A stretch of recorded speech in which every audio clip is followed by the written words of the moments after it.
exclusive to J6. We are live. Yep, which is a really great idea, Maurice. I think there's additional things J6 related that There are, gonna but, be. so like, I can tell you that I've been interacting with the gal online. We're who's live. on us. We're live. Yeah, we need to get going because we got calls coming at 7. Yeah, and we're live, we have the one for the second. I'm bringing stuff up. Sorry, folks, if you see me, I'm getting there. And whenever you say, I've been dealing with a lady online, I don't know, it's just, I don't know where that's gonna go. I don't know, have you noticed the kind of people that suddenly like your comments on X and it's just one person that's got no followers and not following anybody? Me. You know what I'm saying? Me. Aha. As always.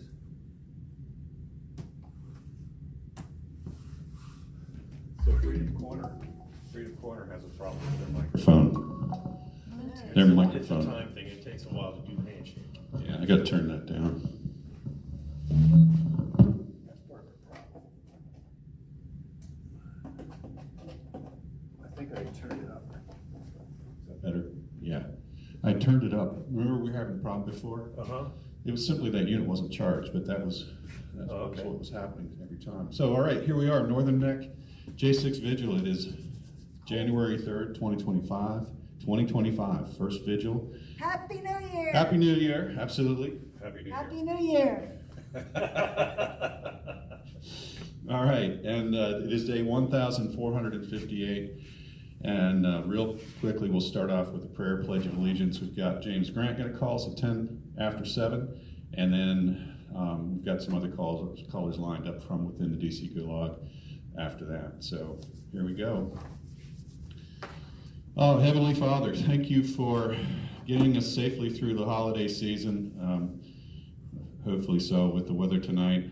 Hopefully the roads are fine going home. But our first snowfall in Virginia, beautiful, and it's just always a lovely thing to see. Thank you for that, and thank you for the wonderful Christmas gifts that you were able, through people's generosity, to provide to January 6th children and the families that were in need. And I know that made a really special Christmas for a lot of people. Give us strength and wise decisions as we move into 2025, and keep everyone safe on January 6th and on January 20th and every day in between. In Jesus' name, amen. Pledge allegiance to the flag of the United States of America and to the republic for which it stands, one nation, under God, indivisible, with liberty and justice for all. Happy New Year! You heard it here, folks. If anyone wants to send that off to Kamala Harris so that she can learn how to say the Pledge of Allegiance, feel free to do so. By the way, Tom Jeffries versus Johnson. Johnson won. No relation. I thought that was funny. Did you think Jeffries actually had a chance? I don't. I think Jeffries didn't think he had a Hey, chance. we're 2 against 1 right here, right? But you know, I found it amazing. And I'm going to talk to this just a little bit. Go ahead. So, Jeffries gets on the phone. He actually takes the podium, and he's just delivered Johnson to the gavel, and he starts his speech. And the first thing he starts talking about in his speech is how the Democrats are going to protect Social Security, how they're going to protect Medicare and keep the Republicans from taking it away. And I don't know about you, but I don't think there's a Republican on this planet that has seriously suggested that we stop and kill Social Security. In fact, on that very note, just the other day, I swear to God, folks, it was just the other day, I saw Elon Musk talking about solutions to that particular problem. Because if you're going to slice and dice and put through the sledge-o-matic the government in favor of efficiency, and you're going to free up trillions of dollars, $2 trillion a year, less than 1 year's worth of that waste and abuse can make Social Security more stable than it's ever been. So, just saying, Jeffries was lying through his teeth, trying to deceive the American people when he made his speech today. Thank you very much.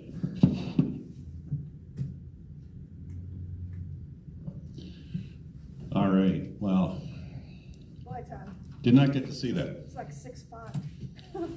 Yeah, Cheryl, I realized that. I printed it kind of small. But I updated our list, so that's a good point. Let's do that. I updated our Magnifying glass up. Northern Neck Patriot list of all the individuals who spent time in Northern Neck Regional Jail. And what I did is I went through and I got all their sentencing dates and their sentences. So this is important to think about. The other thing I did was I updated for those that have military service. So I've got that, but I'll go ahead and get started. We've got a call coming in here real quick, but we've got about 5 minutes. So Howard Adams, he was sentenced on April 13th of 2023. He received 8 months. Zach Alam was sentenced on November 17th of 24. He received 96 months. Eric Beauchene was sentenced on November 2nd of 2023. And received 3 months and was released on November 2nd of 2023. Tim Boehner has not been sentenced yet. Nicholas Brockhoff, he was sentenced on May 25th, 2023. He received 36 months. He is home and working and getting on with his life. He even has his pilot's license now. Amazing. Driving truck. And I think he's doing some other really cool thing. Jeffrey Brown was sentenced on April 28th of 23, received 54 months. Mason Corson, sentenced on June 16th of 23, 57 months. Lucas Denny, who was an Army military policeman, he was sentenced on September 28th, 2022, received 52 months. Israel Easterday, not sentenced. Brandon Fellows, he was sentenced on November 29th, and he's also been out and free. I have that on there. What's Brandon say? He was released when? May 20th. May 20th of this year, thanks. I'm looking at the older copy. Mitchell Todd Gardner was sentenced on March 16th of 23, 36 months. David Geetson was not sentenced. James Grant was obviously sentenced and released, and that doesn't show up here either. James is going to call us in a minute. Matthew Green from Syracuse, New York, don't have a sentence information from him. Kenneth Harrelson, he was in the Army. He was sentenced on May 26th of 23 to 48 months. Albuquerque Head was sentenced on October 27th of 2022, 90 months. Brian Jackson, I don't have his sentencing information handy. Adam Jackson, you know why? You've got it. Maybe I should look at that, but I won't try. This one has, thank you. Thank you so much. Brian Jackson, where were he? Put the small font. October 6th, August 6th of 2024, and he was sentenced to 37 months. Adam Jackson, his brother, was sentenced in March 21st of 2024, and he was sentenced to 36 months. Justin Jersey, 51 months, sentenced on February 10th. David Judd, February 27th of 23, sentenced to 32 months. Cash Kelly was sentenced on November 10th of 2022. He received 2 months. Hosea Kenyon, sentenced 4/11/23 to 72 months. Nick Lagarand, January 26th of 2022 to 44 months. Samuel Lazar, no information on sentencing there. Marcus Malley, sentenced June 9th of 2023, 72 months. Mark Mazza, who is, he was also Army, I believe. He was sentenced on October 21st of 2022 to 60 months. Patrick McCoy, sentenced 4/14/23 to 90 months. Jonathan Mellis, sentenced 12/20/23 to 51 months. And John is still out and free, walking around, although he has a hearing coming up in January 27th, right after inauguration, on whether or not he'll have to face 10 years. 10 more years because of his probation violation. Matthew Miller, sentenced on May 23rd of 2022 to 33 months. Robert Morse, August 20th. I'm sorry, this is birthday, thanks. May 24th of 23, he received 66 months. Robert Morse was in the Army. John Munafo was sentenced on September 22nd of 23, and he received 33 months. Daryl Neely, I think we'll be hearing from him tonight. He was in the Navy. He was sentenced on September 5th of 23 to 28 months. Ethan Nordine sentenced September 1st of 23 to 216 months. William Robert Norwood, February. Let's go, that's it.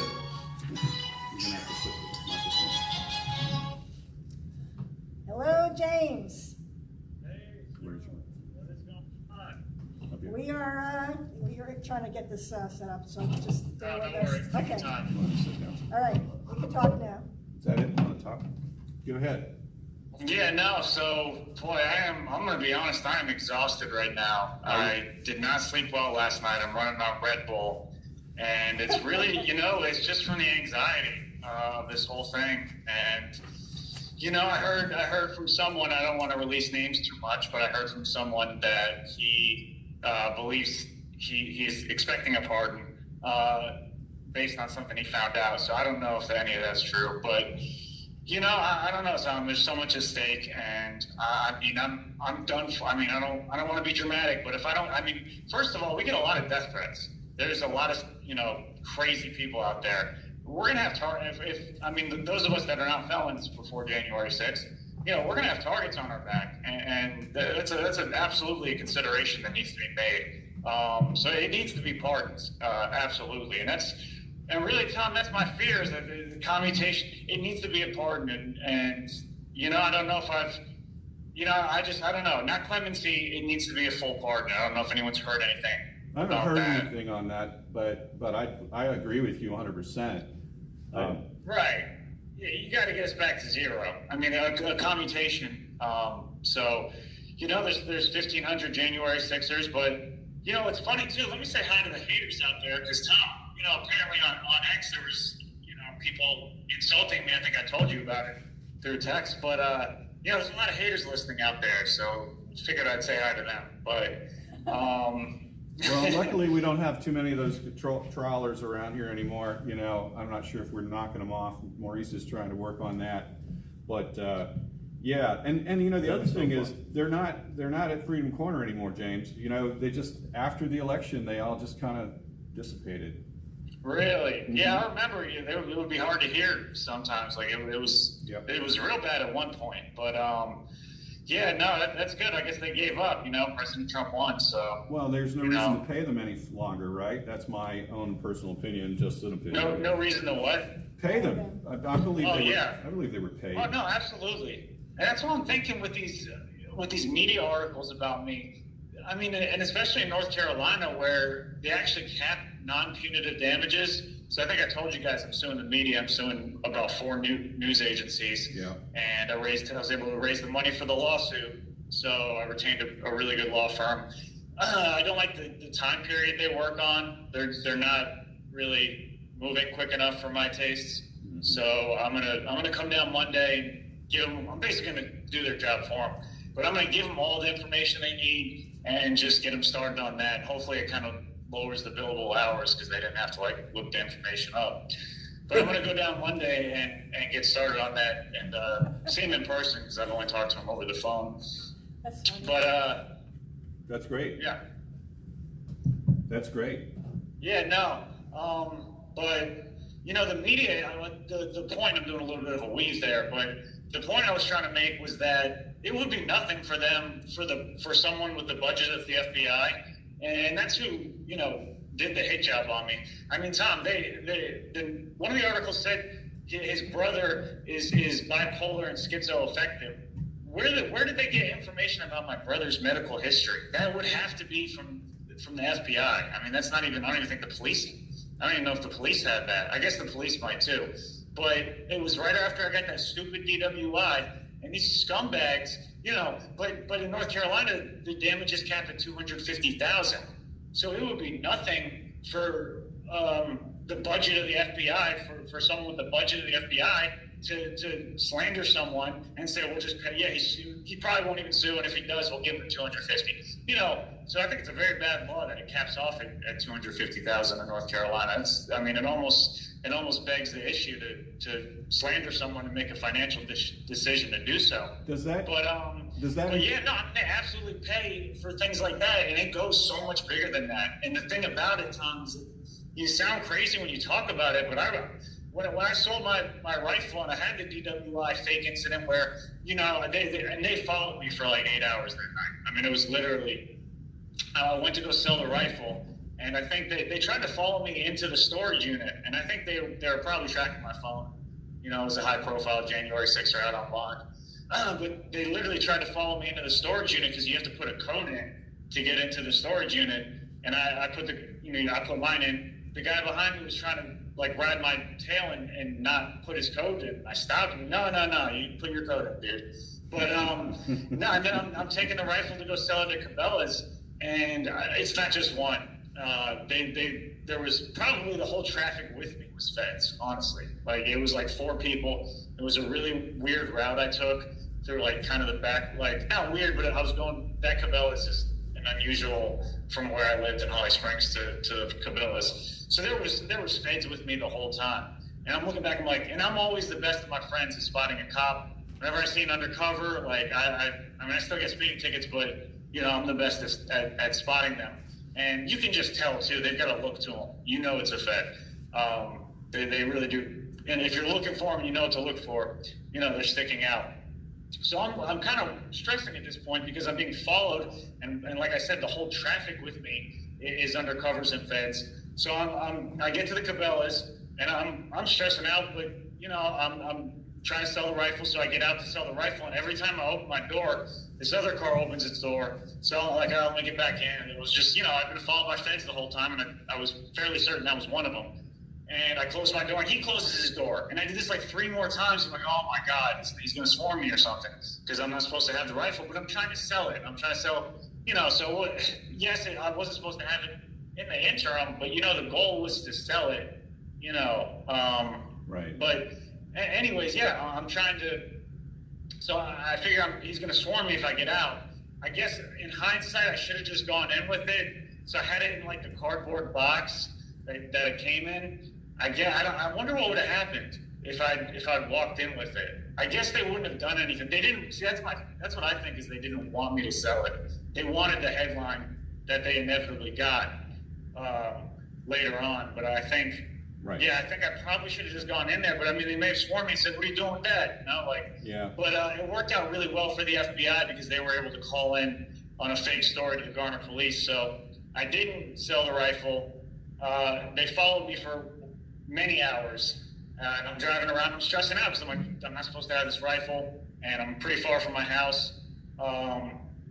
So I pull into a restaurant in Denny's, which is open, to take stock of the situation. So I'm sitting in the car, and next thing I'm in there for like 2 minutes. I don't leave the car. I'm just sitting in the car. I don't even know if it was 2 minutes. Like eight cops with their lights swarm the restaurant. And I'm thinking like this is a DWI checkpoint or something. I mean, looking back, I actually talked to the Denny's. So their story was it was an unruly customer or a suicide threat. And then you'll see that they've said both in articles. But yeah, they all swarmed me, and you know, and then from that point I was done. They were going to try to create the encounter. I don't think they would have let me leave and not talk to them. So.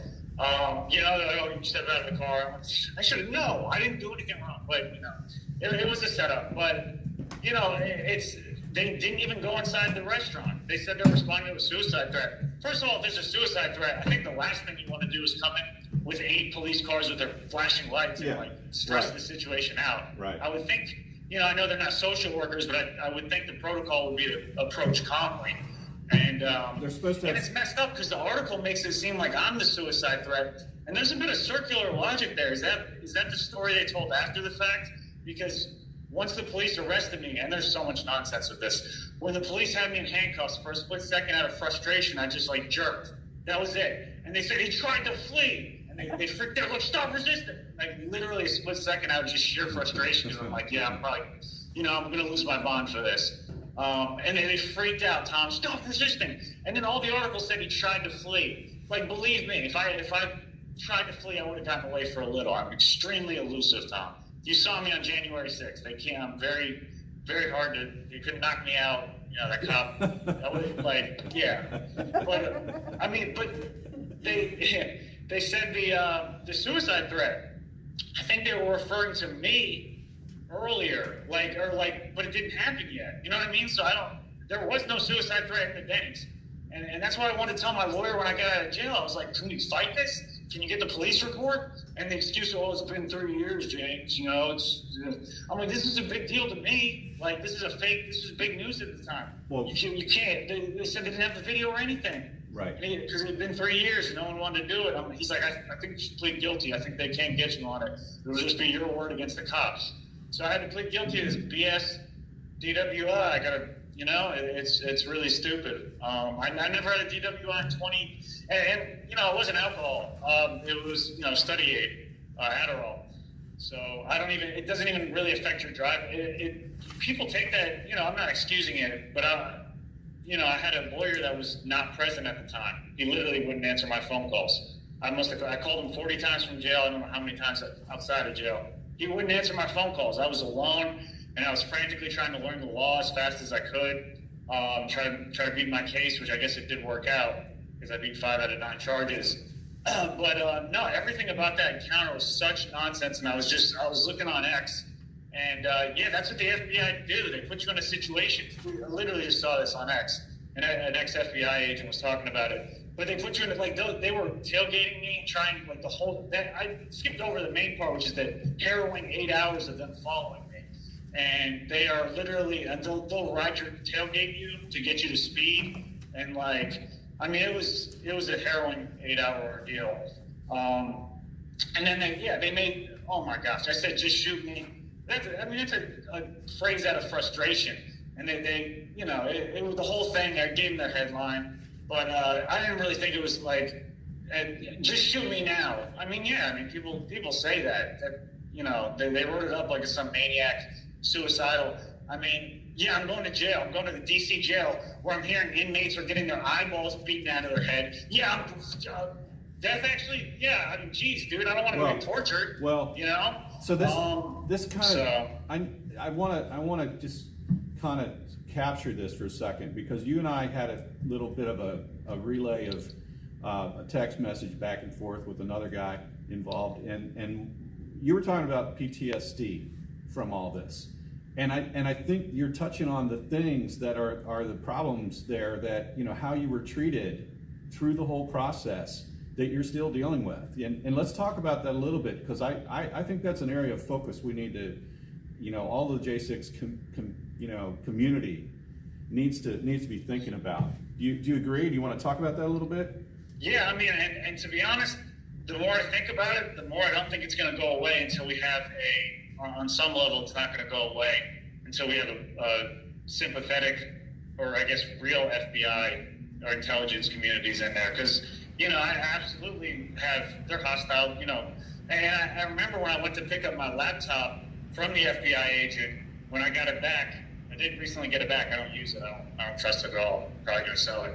But, yeah, I'm not touching that thing.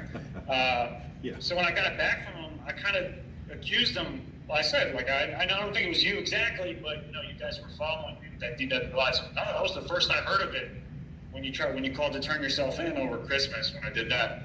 And I'm like, no, they're good liars. They have to act like they do. But, of course, I witnessed it. The whole story doesn't really make sense. I'm sitting in it was fake. And that's why I really wanted to go to trial on that, Tom. I wanted to say, and even if I lost on the DWI, I wanted to say, where are the police? My whole thing would have been, did they have the right to show up? Now, maybe they would have said that's out of scope for the DWI, but, why were the cops there? Why were 8 police there at 4 in the morning with their lights on? And they wouldn't have been able to produce I don't think, a police report unless they would have faked one, a 911 call. I really wanted to know, but, my lawyer's like, well, they could, if you go to trial and lose, it would be an aggravating factor. But regarding PTSD, I fully believe they track the phones, you know, everywhere you're going. You know, they got drones and stuff now.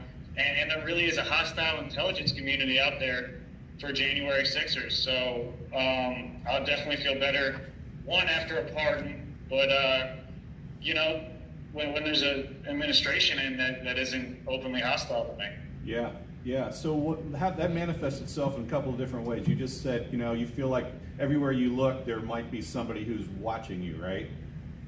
Yeah, I think less so now. I think they got their so-called pound of flesh, but I mean, yeah, honestly, yeah, especially being new and out. Yeah, I mean, it wouldn't surprise me at all. In this neighborhood my parents live in, it's like all Indian people, and it's brand new construction on all the houses. Like, there's so many new houses, empty houses. Like, it would be so easy, because that's their bread and butter, you know. But this would be too easy for them to have a spot here and watch. But well, you said something in the text about sizing everybody you meet up, you know. yeah, that's more of a jail thing. So I guess there's multiple types. I guess maybe 3 different types. It's its own school of thought, but types of PTSD you get. But there's the reputation that the media, you know, ran your name through the mud. So there's the media slander and that PTSD from what your reputation endured.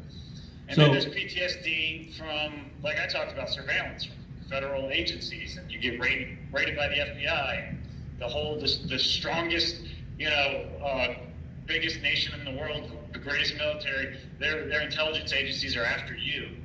So that's another category. So there's the intelligence, and then of course there's jail, which is just being in a heightened state, expecting violence at all times, being ready for violence at all times. You know, because you know, in jail, you know, you have one argument, you can't really let it slide, and you got to, at the end of the day, be prepared to stand on that. So in that way, and the way things happen are stupid, so you never know. You know, people are talking. That's why I almost avoided.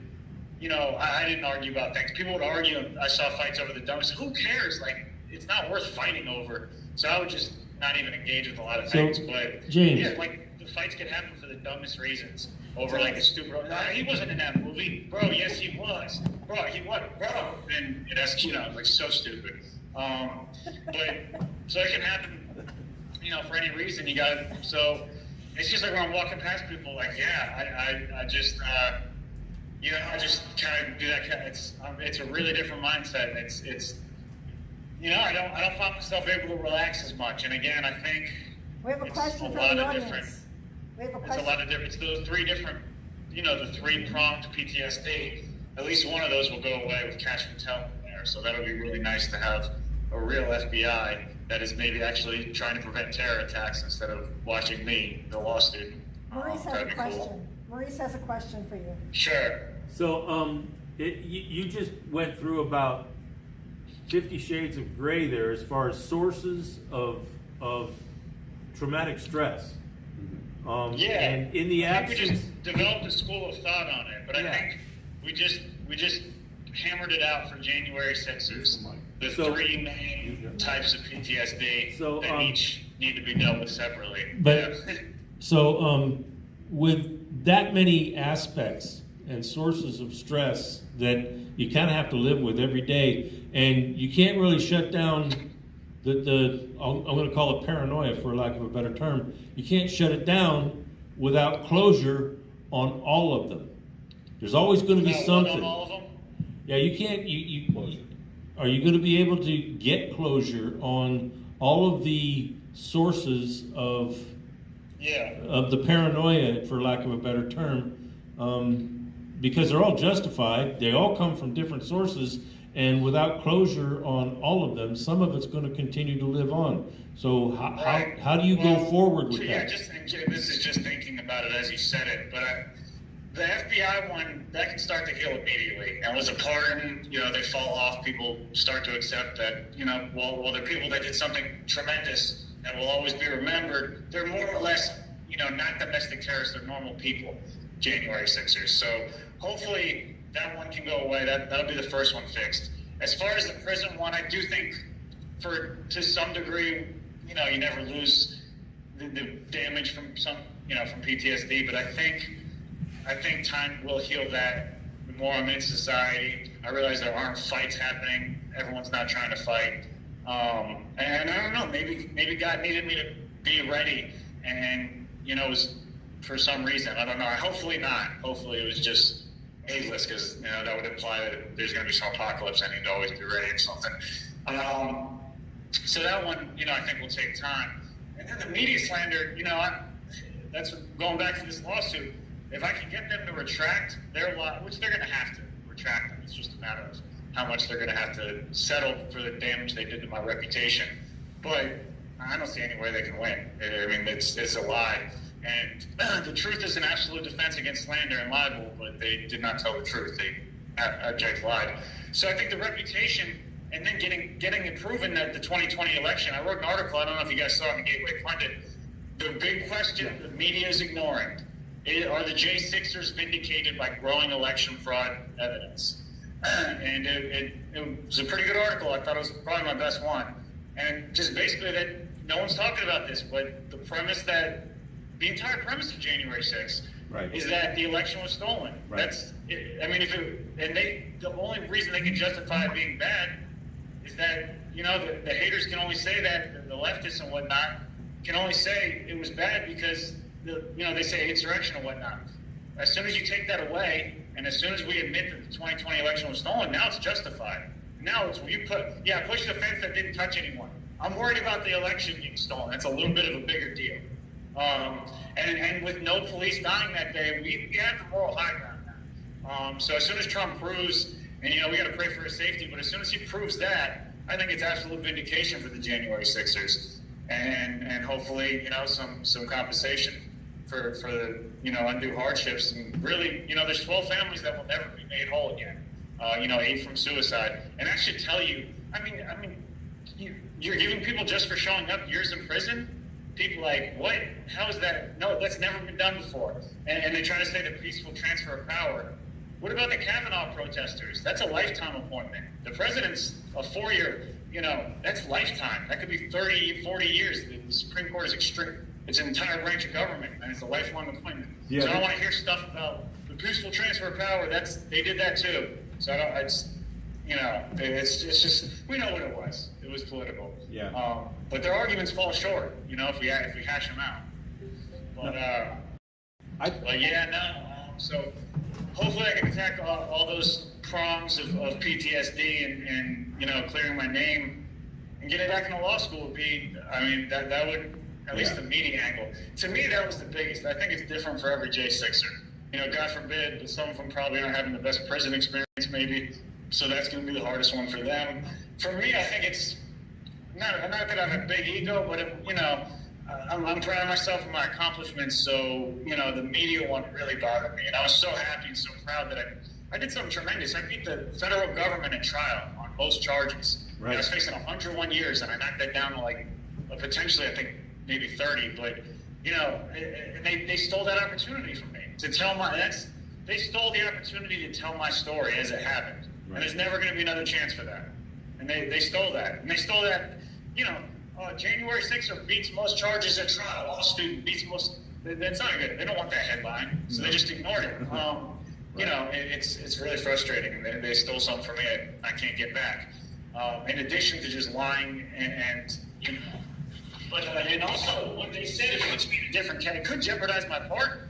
They literally say, one of them literally says I was found guilty of assaulting and inflicting bodily injury. You can mess with my pardon with that. Are you kidding me? That's a lie. A pardon? What's the value of not being a felon? That's priceless. So, rant over, but... Hey, well, good news. Matthew Graves is stepping down, right? What did you think of that?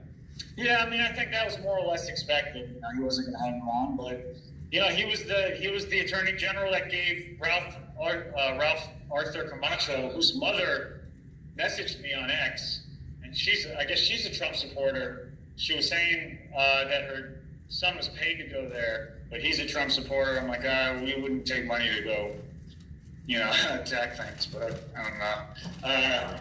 But yeah, so going back on the leaf, Matthew Graves was the prosecutor who gave 48 hours of community service to a guy who punched a female police officer in the face, which also doesn't sound very MAGA to me, so I don't know about her story, but Yeah, but yeah, it was a weird encounter too. I don't know, but What's your a lot question? of weird encounters on X. But I didn't realize that he was involved personally. I mean, he's the head of that.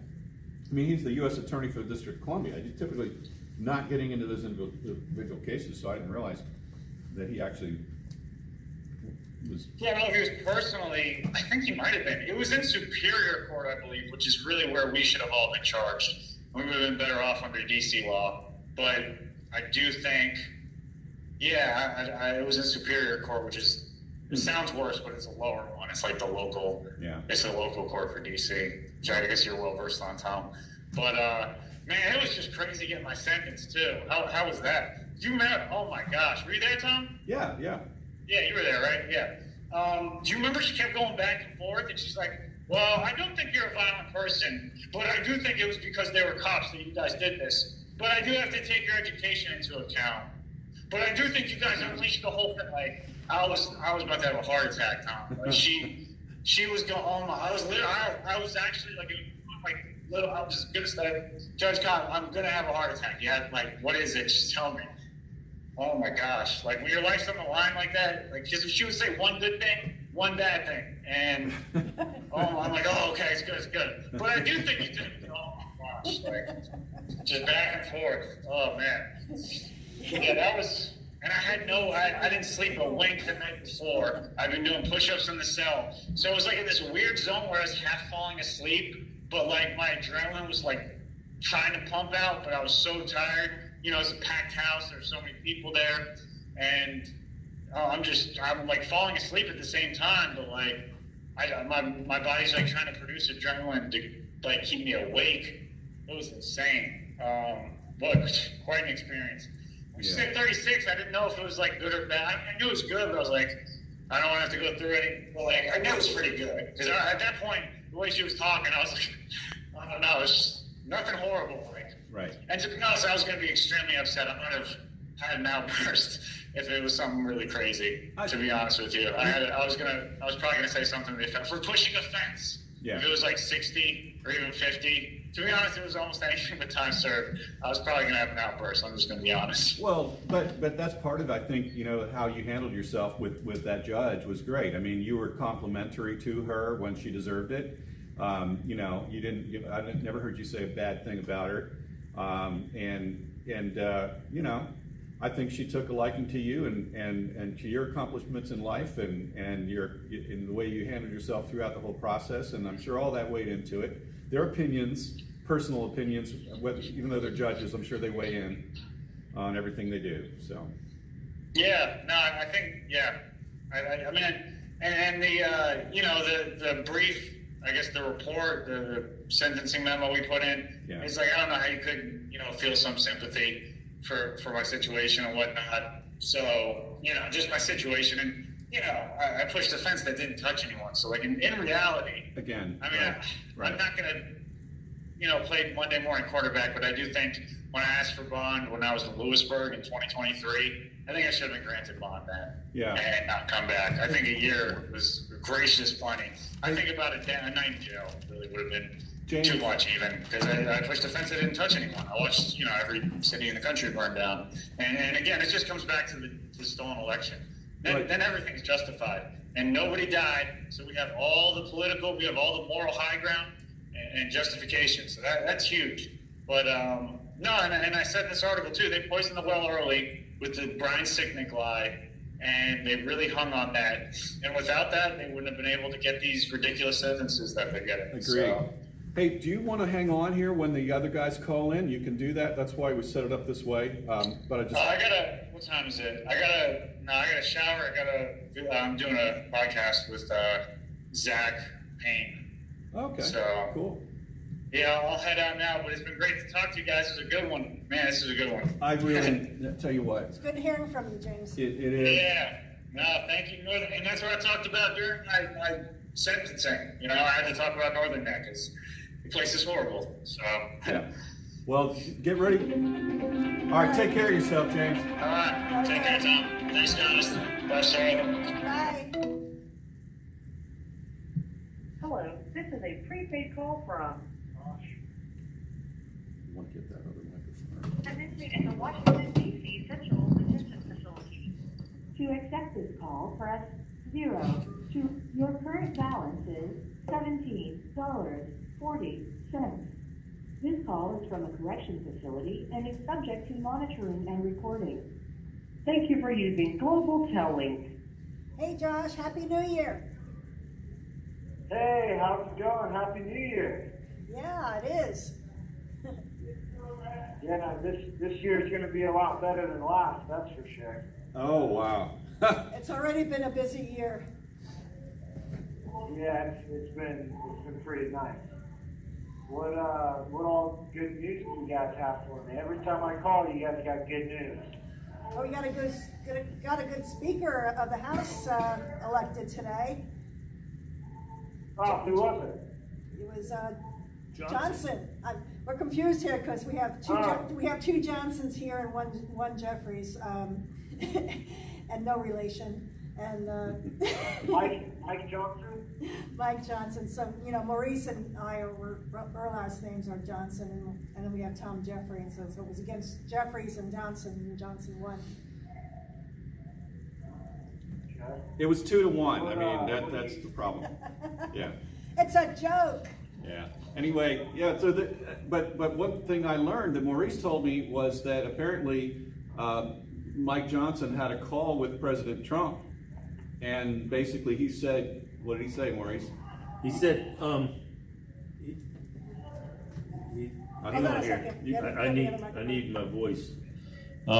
So what happened was, there was a congressman that was on the phone, and he was talking to Johnson, and then at some point in the phone call, he felt the strong urge to go grab Johnson and two other congressmen and go into an office across the hall from the main floor. And then the phone got put on speaker, and it was Donald Trump. And he explained, gentlemen, it would be disrespectful to the American people to not vote for what they want. And it would be disrespectful to me if you didn't vote for what the American people want. We've got a lot of work to do, so get it done. So Donald Trump basically turned the vote around on the floor to make sure that Johnson won it. And that's the first time in my life that I've ever seen that happen. Instead of wasting time. Instead of wasting time, it was gonna go to another vote, and it got stopped. And the thing that Johnson did that was really smart is he held the vote open. So, because if they had closed it procedurally, they would have had to go to another vote. But Johnson held the vote open because he is the speaker looking for being reelected. So as speaker, he held the process open. So in the end, that worked out really well for everybody. That's it sounds like they're really playing things the smartest way that they possibly can. They are. To be effective. They absolutely are. Wasting time, and that's a big deal. Shows who's in charge. Really big deal. Yeah, and I have to say this again. So both Jeffries and Johnson got to make a speech, and Jeffries was trying to claim that the Democrats are going to protect Social Security and Medicaid or Medicare.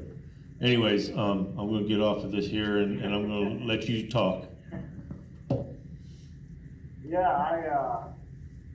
I'm excited to hear that good news. I was reading somewhere they were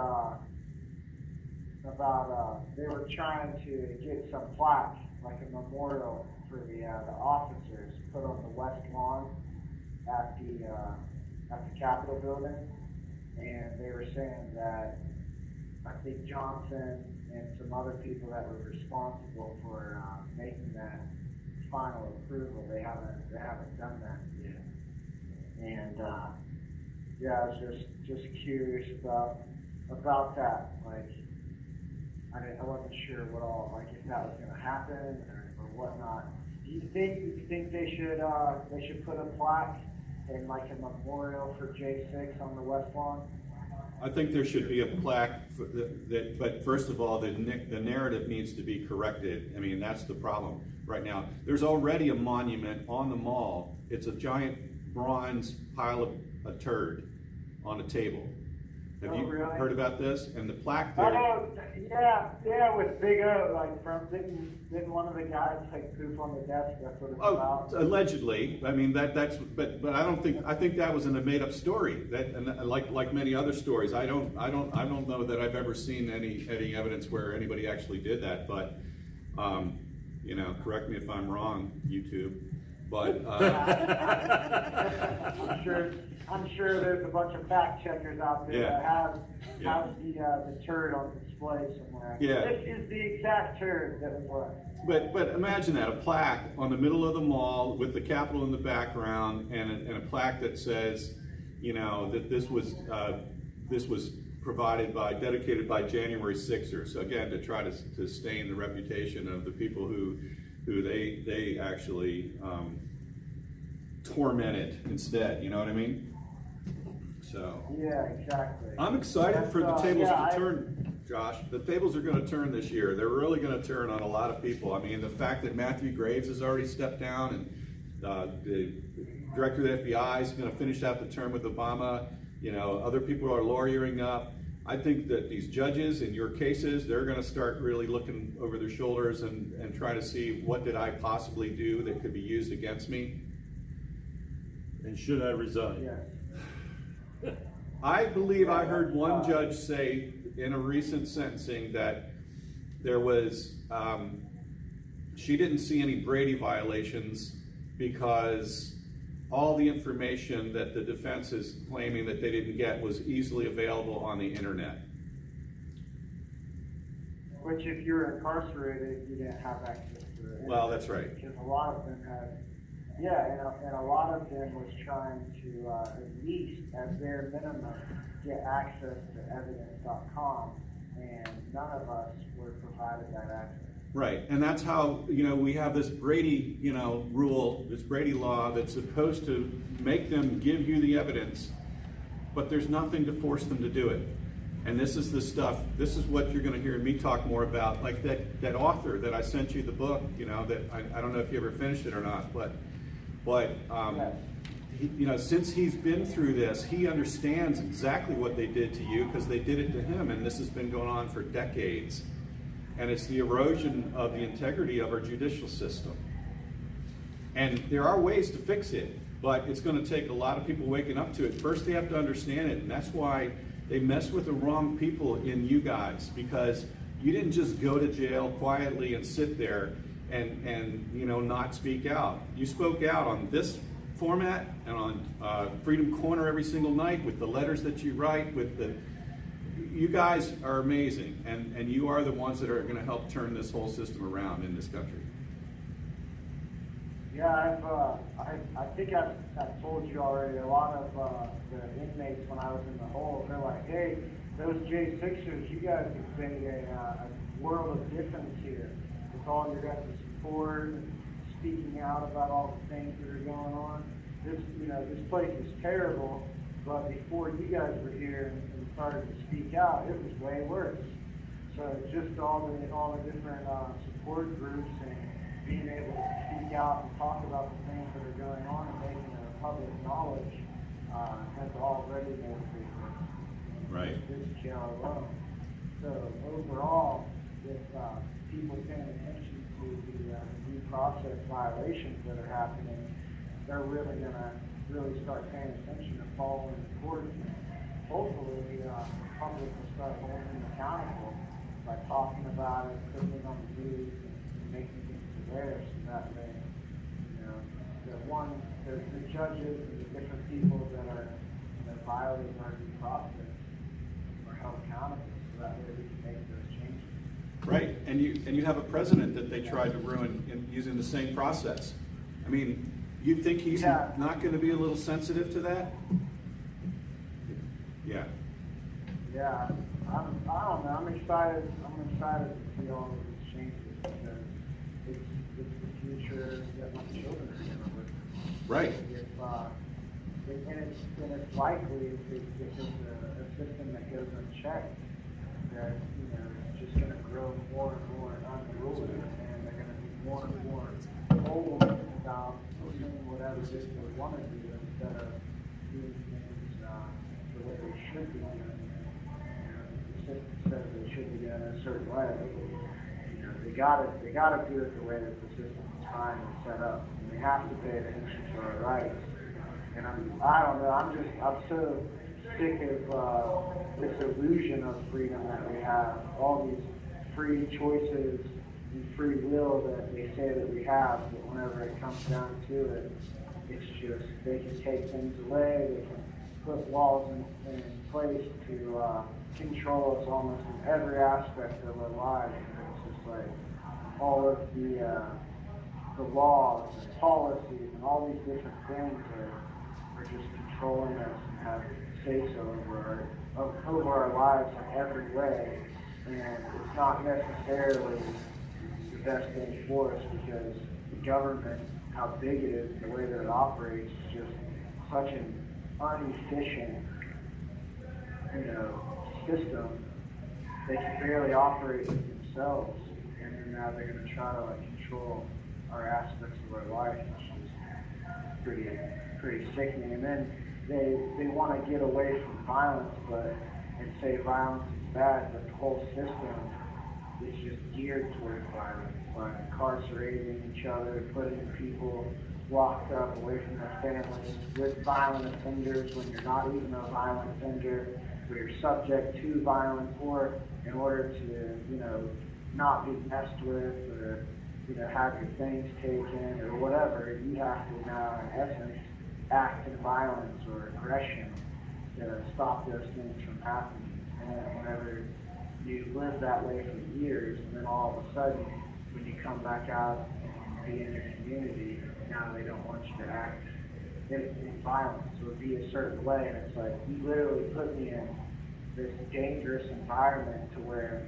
if I show kindness or I show, you know, the unwillingness to become aggressive, now I'm considered weak, and people want to take advantage of me. And I just feel like this whole system in itself is just breeding violence and continuing violence instead of eliminating it. Right. People in programs, be with their families and in the community, and helping them. They just lock people away in these jails and the prisons, and the resources and skill building and things that they offer them are just very poor and few and far between. Or the programs are so overfilled, the ones that are good that can help people, you can hardly get in them. Right. It's just, I don't know. Well, that makes a lot. I just really, go ahead. I just think what you're saying makes a lot of sense. I was gonna kind of add on to it in that one of the things that we noticed early on when we would talk about January 6th and talk about people that are sitting in the local jail here without having had any, you know, hadn't seen a judge, most people thought that that was inherently wrong. There's something called the Sixth Amendment and the Speedy Trial Act of 1974 where you're supposed to go before a judge within 70 days of being held, but they didn't, and they don't. That offer that you sent me, the Justice Denied book, it talks about that a lot. That's right. He was helping to get cases dropped just off of that matter alone, but yet before they could get dropped, they had to spend all this time in jail and go through this process and have their lives destroyed. That's right. And try to, you know, remedy and fix it. Here they're not. They're just like, oh, okay, you're right, we're wrong. You know, One of the things I find interesting too with this the January 6th thing is the judge was commenting. You have 1 minute remaining On my sentencing, and he said that January 6th was a darker day than the Civil War. And I was like sitting there thinking about it, and I'm like, didn't like thousands of people get slaughtered on the battlefields in the Civil War? Like we lost whatever side you want to talk about, it doesn't matter. People died, like thousands, tens of thousands of people died. Hundreds, And to 165,000 people. And to hear him say and compare January 6th to the Civil War, I was just like shocked because the Supreme Court already ruled it. You know, it wasn't an insurrection. It was more or less a spontaneous riot that had happened. Like it was a protest that got. Thank you for using Global Telling. Oh, boy, that was Josh Atwood, and his DC number is, I guess Maurice doesn't want me to say, because he keeps taking the thing away, 389632. And what is the update? So he was just recently sentenced, right? He was recently sentenced, let's see. On the 20th. I missed it. I didn't get there in time. Well, that's on my new updated newsletter, which I didn't bring tonight. But I think he got, I was going to say 60 months. But do you remember? I think it was 41 or something like that. 41. I don't have it either, but sorry to put you on the spot, but I don't have it. I didn't bring my, I had the December one. I don't have my January. I could look. Hang on. All right, we'll get that. So what I was reading from is an article that Howell Woltz, who wrote Justice Denied and several other books that you heard Josh Atwood talking about just now. He published an article it's an Australian newspaper just this past Monday, and it's going to be picked up also in the wonderful Northern Neck Sentinel in the January edition. 48 months, we were both wrong, 48 months. So December 20th. on December 20th is what Josh Atwood was sentenced to, 48 months. And I wanted to ask him, I mean, typically they're not hanging around in D.C. for long after their sentencing, so maybe it's because of the Christmas holiday or whatever, but I was curious if he had any thoughts on whether he was going to be moved. Probably not at this time. Hopefully not, hopefully he stays there. But this article it's called Anglo Heritage Courts, Now an Embarrassment to Our History. I'll just touch on some of the topics. The rate of reversible error, even in death penalty cases, is 82% in the land of the free. And this is fact one. According to a Columbia Law School compilation from state and federal court reviews of death penalty cases over a 26-year period, 9% were provably innocent when put to the hazard. And 73% of the death penalties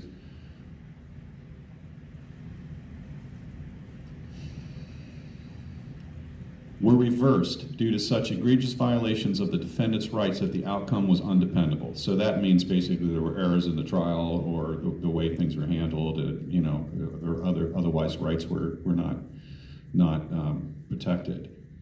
So together that's 82%. And this was a period, I think, that went up until around 1986 or something like that. It's in the article. But then after that, that's what I'd spoke about before. The Speedy Trial Act of 1974 was supposed to take care of that, but then they passed another law that basically covered that up. In 1995, they passed the Anti-Effective Death Penalty Act through Congress, which basically eliminated any means of a wrongly convicted prisoner to challenge their perfidy, their arrest. And that's basically taking away the right of habeas corpus. So you have to exhaust every other option before you can get them to basically bring forth the body, which is what habeas corpus means, and prove why it is that they're charging you, and be able to show that instead of just throwing you in jail. All right. So what else? The NPR website was updated today. Hadn't been updated over the holidays. The only update, there was no new arrests listed in the period since the last update, which was on December 20th. But there was one update to a case. I'm not sure if, when I looked at it last, if it was just still in process, but typically I don't think they post it. Sentencing for that guy is June 30th, 2025. You just looked at it? Yeah. June 30th, 2025 that was the update to a gentleman who's had a sentence date. But they can't Recorded. arrest anybody after January. January. They can't arrest anybody after Monday. Why? Because Statute of of statute limitations runs of out. limitations. So January, on Monday is the last day they could arrest.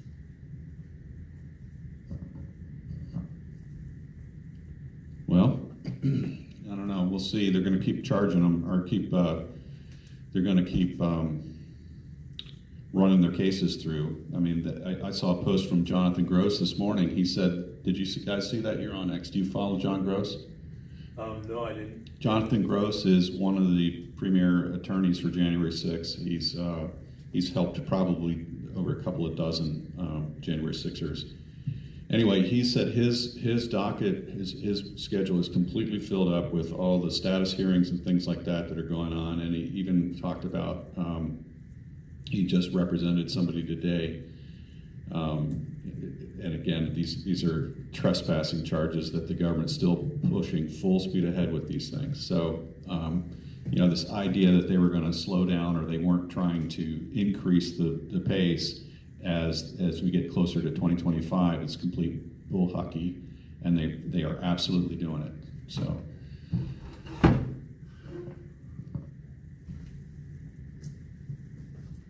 I know what I want. I want to finish my list. I want to finish reading the list from Northern Neck. Thank you. That's the one I need, all right? Thank you.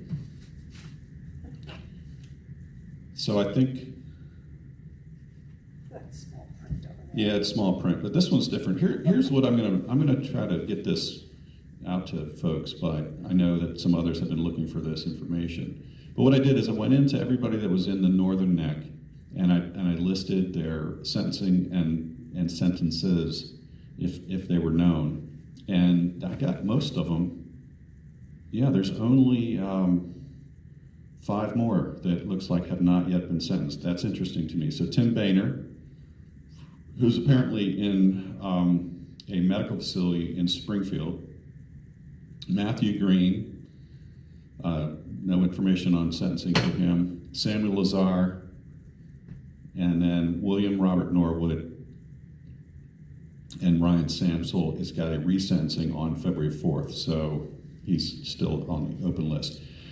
But I did this in a spreadsheet, and I was able to sort it by the sentences. So I'm going to hit some of the high ones again, and then I forgot where I stopped, so I'll just, keep reading people's names. But the highest sentence of anyone that went through Northern Neck Regional Jail was Enrique Tario, who received 264 months. So that was a big one. Ethan Nordeem close behind him at 216 months. Now the other thing I did, I put in the notes here what their plea status was, whether they pled not guilty to all charges, whether they pled guilty to one charge, others dismissed, so on and so on. And the highest charges are predominantly, the highest sentences are predominantly the people who pled not guilty. And there were a few that pled guilty to a couple charges because they had really been involved in a lot of stuff. And you heard James Grant, he pled guilty to 2 of his charges because he just knew it wasn't going to be worth fighting. He was going to probably be found, guilty of them anyway. So it was not a bad move on his part. Zach Reel got 180 months.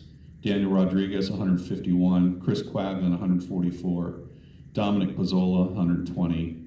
Zach Alam got 96. Albuquerque Head, 90. Patrick McCoy, 90. Kyle Young, 86. Andrew Taki, 74. David Geetson, 72. Hosea Kenyon, 72. Marcus Malley, 72 months. Thomas Robertson, 72. Robert Morse, 66. Mark Ponder, 63. Jeffrey Sable, 63 months. Ronald Sandlin, 63. Curtis Tate, 63. Mark Mazza and Barry Ramey both got 60 months. Mason Corson, 57. Todd Gardner got 55. Jeffrey Brown, 54, Shane Woods, 54, Lucas Denny, 52, Jeffrey Sills, 52. Justin Jersey and John Mellis both got 51. Kenneth Harrelson and Mike Perkins got 48. Brandon Fellows, 47 months. Howard Richardson, 46. Nick Lagaran, 44. Brian Jackson, 37. William Reed, 37. Nick Brockhoff, James Grant, Adam Jackson, all got 36 months. Matthew Miller, 33. John Munafo, 33. David Judd, 32. Israel Easterday, 28 months. Ricky Wilden, 24 months. Troy Sargent, 14. Ronnie Presley, 12. Howard Adams, 8. Eric Beauchene, 3 months. Cash Kelly, 60 days. Tim Boehner, 90 days. I'm sorry, Mahala Pryor, 90 days. And as we said, Tim Boehner, Matthew Green, Samuel Lazar, William Norwood, and Ryan Samsel don't know where they are finally going to sit. The other thing was interesting, the lighter sentences, there's a correlation between those that pled guilty to most or all charges. So, I mean, we saw that play out. Basically, this is what was happening. You're going to get a year or 2 years if you plead, or for the very minor things, they got, no time at all. But if they would have pled guilty or not guilty, they probably would have had a very different outcome. That right there seems like a crime in and of itself. I mean, here you are, the process says you're innocent until proven guilty, but if you claim innocence, Right. it's going to cost you more because we're going to find you guilty and Right. make sure it sticks and put the screws to you. Now, I got something to say about some of those long sentences too. We kind of know now that the government set this up, and there were a number of government players in this that set it up to include Nancy Pelosi. Had the government not committed the acts that it did, none of those charges that were brought against a single one of those J6ers, all of them, would have ever happened. It would have never happened. The event itself, the impact to the people that protested and exercised their constitutional rights, those people need to be completely exonerated and pardoned. And it doesn't really matter if they had a bad track record going into this thing. Those are things that they've already been adjudicated. It doesn't matter that somebody tried to keep a cop from beating Roseanne Boylan to death and then ended up having to get adjudicated negatively in the system and spend months or years. That should have never happened in the first place, and it was the government's fault and responsibility that it did. So none of those charges should even exist for that event. Nothing. Well, they certainly planned it. I mean, and actually the thing that didn't come true in their planning was that people were way more peaceful and law-abiding than they ever expected. I think they believed their own lies about how the deplorables are, that Yep. they believed that folks would come there with just the intent to just burn things down, and that's not the kind of people that showed up on January 6th. That's the way they do business. That's not the way we do business. Exactly. So, I don't know. I did want to kind of talk about January 6 sentences a little bit more, but I think you had something you wanted to say, so go ahead. No, I'm good. Go ahead. I didn't mean to do that to you. We You talked tricked about me. violent charges versus non-violent charges, that it should all be, You should all be going. Pardon. That's what I just said. yeah. Mhm. Yeah, so I was kind of surprised that we got into the topic of pardons again, because I really think that, I don't know, in my mind, I feel like they're going to be absolved of everything. I really believe that. But they're really worried about it. They're worried about it. You're right. I mean, you write to a lot of people. Why don't you talk about that a little bit? Well, I got a phone call today from someone, and he was just worried about, he had violent charges versus non-violent charges.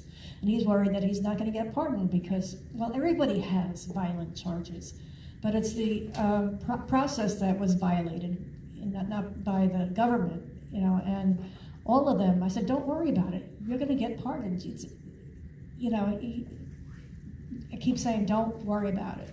It's going to be okay. You know, you try to reassure them because they're really worried about it. And if they don't get pardoned, then and this was today. Then yesterday I got another phone call from someone else, a brother of a January 6er, and spoke to him for about a half hour. And he's worried. He was going to see his brother and he wanted to know about the lawsuits that are going on. And I just mentioned about Monday that there's a J6 pardon conference going on, and to tune into the Gateway Pundit, and it's going to be live streamed from 10 a.m. to 4 p.m.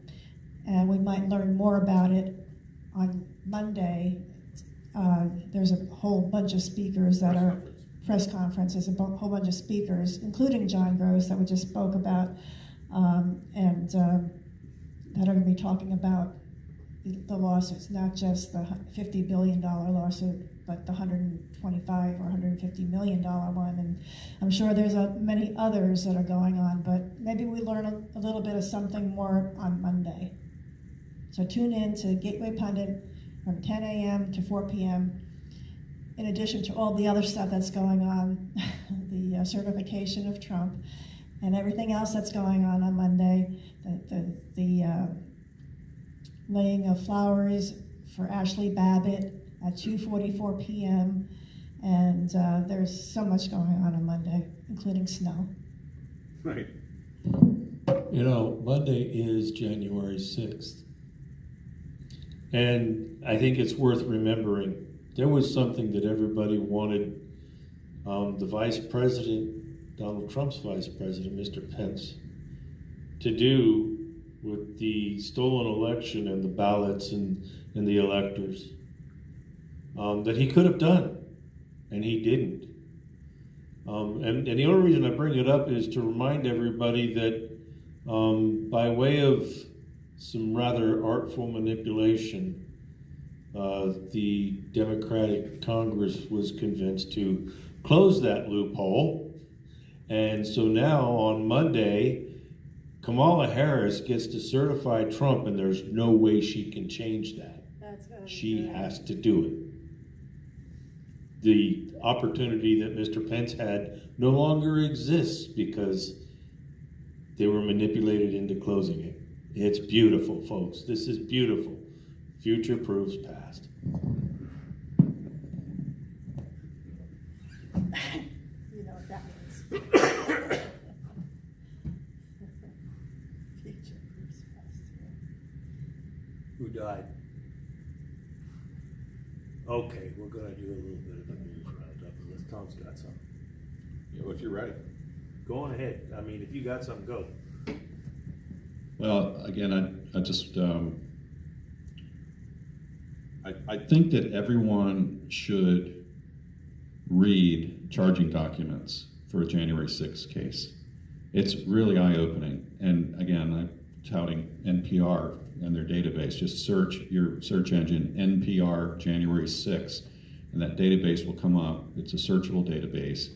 But you go into pick an individual, pick a random individual, pick it someone you know, but go to the source documents in there, and you click on it, and it takes you right to the Department of Justice, usually the affidavit of the FBI agent that worked on the case, and you read the story that they put out there about what January 6th was. And every one of these charging documents has that same startup, that same, page or so, 5-6 paragraphs of what January 6th was. They don't say it was worse than the Civil War, but they come darn close to it. And I just think about that. Shows such a well-coordinated, plan here. And by the way, this is the largest criminal investigation in history in the United States. I think there's going to have to be some explaining to do when people realize that it was a total show. So, Agreed. that's what I had to say. I think what we're going to find out is that it really wasn't the largest criminal investigation. They simply used technology to round up faces. We've seen and talked about. Money-wise, it was. Yeah, sure. I've worked for government organizations, and they do have a way of consuming cash. Yeah. Regardless of whether or not they're moving towards a goal. But as far as being legit, it seems to me that they use technology to just go round people up. Which we talked about. Yeah. That in and of itself is maybe some violations of individual citizen rights. So. Oh, absolutely. There's a lot in there. There's a whole, but we could do a whole 2-hour conversation on that one. But just as a point of humor, apparently some Homeland Security people were arrested for repatriating some drugs that they took as evidence. Just saying. It's off topic, but it's one of the large things on the radar here. Yeah, that investigation is a sham. I got no use for it. But so I'm seeing a difference in the texture and quality of the news reports that are going on out there that seem to have been toned down. I mean, we've done 4 years now of the really insane reporting, and now it's being replaced with this insane headline: business class passenger is banned from United after showering stranger with urine during long haul flight. Imagine the days when we actually had to worry about reports about J6ers and their injustices and everything else, and now that's what's in the news media. Wow. It's kind of crazy. There's so a lot of you may have heard about some of the new, just today, breaking evidence of the J6 pipe bomber. Right. Well, you got to be careful what you do with AI, because some of those videos that they say they just found have actually been doctored with AI. And that's another topic that you got to get into. There's an awful lot of information out there being generated solely by AI, and people were putting their names on it and whatever. But there's accounts on social media that are nothing more than artificial intelligence. You can think you're interacting with a human being, and very often you can't tell the difference. That's bad. The problem is that it's also not new. We all have to ask the question, how did it start, and how can I recognize it? And it's a worthwhile venture to start finding out how to recognize it. And I would encourage those that have the ability to use AI to rat on itself, so that you can simply ask your local ChatGPT, probably not that one, but maybe Grok or some of the others that are out there. Brave is good, but you can ask it to tell you how to identify it in stuff. It's kind of crazy, but it's a loop back. That's interesting. Can we ask it about the fog? We can. Is the fog for real? I doubt it. I seriously doubt it. It's everywhere. In fact, that whole thing may have been kicked off by AI. Really. The fog is everywhere. I hear about it everywhere. I mean, I see. Wasn't Adrian Barbeau in that movie back in the Fog? 70s? I don't know. Yes. But so I see this one. It's a video that's at night, and it's got a powerful spotlight shining it out, and you see this, particulate in the air that's just floating around, and it's like, I'm seeing this with the naked eye. I'm like, no, you're not. You got a powerful spotlight that you're shining. You're not seeing that with the naked eye. There's an effect that's being caused by you shining this light. I've seen that before, multiple times. Spending time out by the water, especially things like that, and it's the weirdest thing. But why is that happening a lot? I don't know. Is it really happening a lot? Exactly. These are people that have stayed inside most of their lives. They've never been out. But I saw one that allegedly took place in New York. There's a guy taking a walk, and he says, "Man, I don't know if this fog is healthy or not. It smells. It's kind of burning my eyes, and I can even taste it." And I'm like, "Why are you outside if that's the case?" Just saying. Right. Fog doesn't normally do things like that, and it didn't come out of an aircraft, and in order to get distributed that broadly, you would have heard something happening that made it happen. And then I saw somewhere, I think in Pennsylvania, there was styrofoam snow coming down. It was snow that looked like styrofoam.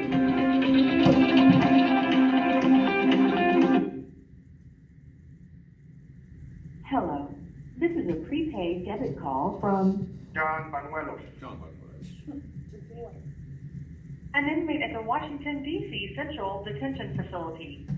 To accept this call, press 0. To refuse, this call is from a correction facility and is subject to monitoring and recording.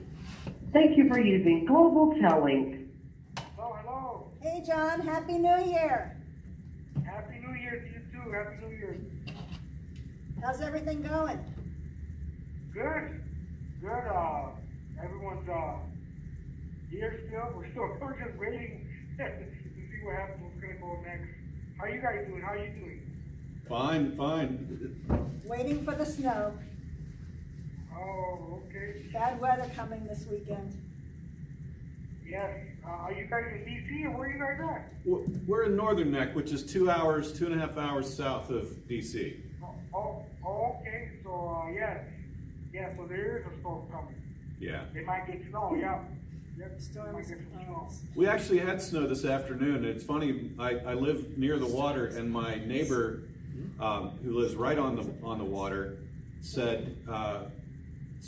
called me and said, there's a sailboat floating on its side going down the river in front of my dock.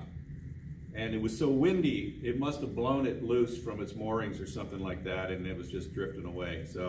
But it was really squalls, with a lot of wind and snow flying, but it didn't accumulate. So that was our first snow in Virginia here this year. Oh, But they say like, boat on the tide. they say we're gonna get like 6 or 8 inches on Monday. Oh, so that's good, right? That's good for the snow plowing. Yeah. People that Yeah. make money doing that stuff. Yeah, right. We'll see if we're gonna get that. Yeah. Yeah, there's not too much stuff going on TV except the stuff that over there, the football game, what happened over there, and not too much stuff going on. What do you guys think about what's going on out there? Well, we had the new speaker. We have the new speaker of the House. Johnson was re-elected today. Johnson versus Jeffries, which ironically we have 2 Johnsons sitting here and 1 Jeffries, and the Johnsons win. But anyway, the Speaker of the House, Republican, is still in office for another 2 years. That's a good thing. That's a good thing, right? Yeah.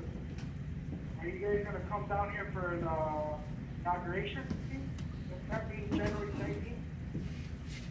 19th. January 19th, Trump is having a rally in D.C., Okay. and January 20th is his inauguration, and those are 2 big events. But I don't know. I'm not going to be there. I'm going to watch it on TV with my celebratory rum, and Maurice is going to have his celebratory. We've been saving a bottle of really special liquor for this event, so we can toast. Yes, for 4 years. we've been 4 or saving 5 years we've been saving some people knew that he was gonna win. Some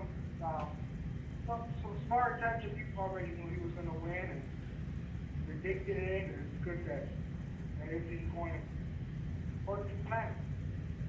Yeah. You know, it's funny, I do some food preservation, like I'll freeze things, you know, I'll vacuum seal them. Sometimes I'll even can things. I'll make soup or something. And I do it this time of year, and I made 4 years ago some soup called Biden My Time. I'm gonna have to break that out. Yep. You just reminded me of that. That's great. Well, the rum that I'm saving, is called Kraken. I only bought it because of the name. Yeah. 4 years ago, Kraken was a big thing, so I released the Kraken. But anyway, I bought this little bottle of rum, and Maurice was given some scotch from when he retired. So we were saving it for a special occasion. I said, this is it. Wow. January 20th. Good. I'm glad you guys are gonna be celebrating for us. Well, Oh, you're gonna be out. You're gonna be celebrating. Trust You me will. on this. may not be on January 20th, but it'll be, shortly after. Yeah. No? Yeah, I believe that too. So, The process starts on January 20th. Yeah. And I'm looking forward to Trump's speech. Yeah, you can tell already what he's gonna say. You know. Well, he said he was They're gonna undermining mention, him. But. he said he was gonna mention the J6ers, so I'm looking forward to that. Yeah. well, I think he's gonna have to. I mean, that's like a lot of people are asking that question already. And by the way, I do know that there were, I think, over 100 letters that were delivered to him through one of the J6 support organizations, and they think that they actually got there to him, and so the hope is that he's reading them now. So, and by the way, it's not just that we're hoping because Trump's a good guy that he's going to take care of January 6ers. It's because they tried to do to him the same thing that they did to you guys, right? Like make up charges and use lawfare against you, and this has got to get changed. And I tell you what, they've kicked the wrong hornet's nest in President Trump and you whole pack of 1,600 January 6ers. Well, I'm pretty sure they were going to use my case to kind of get him in worse trouble because I got Judge Chuck in it, and I guess we have kind of, if he would have lost, he would have been, Judge Chuck would have been the same judge. So I'm glad that he won, and it's kind of shocking how, why the heck did I get the same judge as he was going to get? Right. So it was they were gonna probably say that I'm one of his guys or something. They were gonna come up with some stuff, and I don't know what was gonna happen if he would have lost, but thank God that everything ended up working out the way it did. This is gonna be soon over. Yeah. Yeah. I'll be scared to go to any rally or anything like that for a while. I'll probably just not go to none of those stuff no more. Oh, I've heard people say that already, that they'll never go back to DC. And first of all, it let a lot of people down. You expect the nation's capital. I mean, the monuments are pretty, that's for sure, but the city itself is really a disgrace. The way it's being handled, it's dirty. Poor people that live there. It's just not. It's not a wonderful, beautiful place, and it needs to get restored to that grandeur. I think Trump's the right person to help with that. Well, I'm looking at the jail, and I'm seeing the American people are kind of complacent and kind of tired. It's the culture, I think. Man, so many young Black Americans just being given so much time, and and then the laws they come up with just, making up some.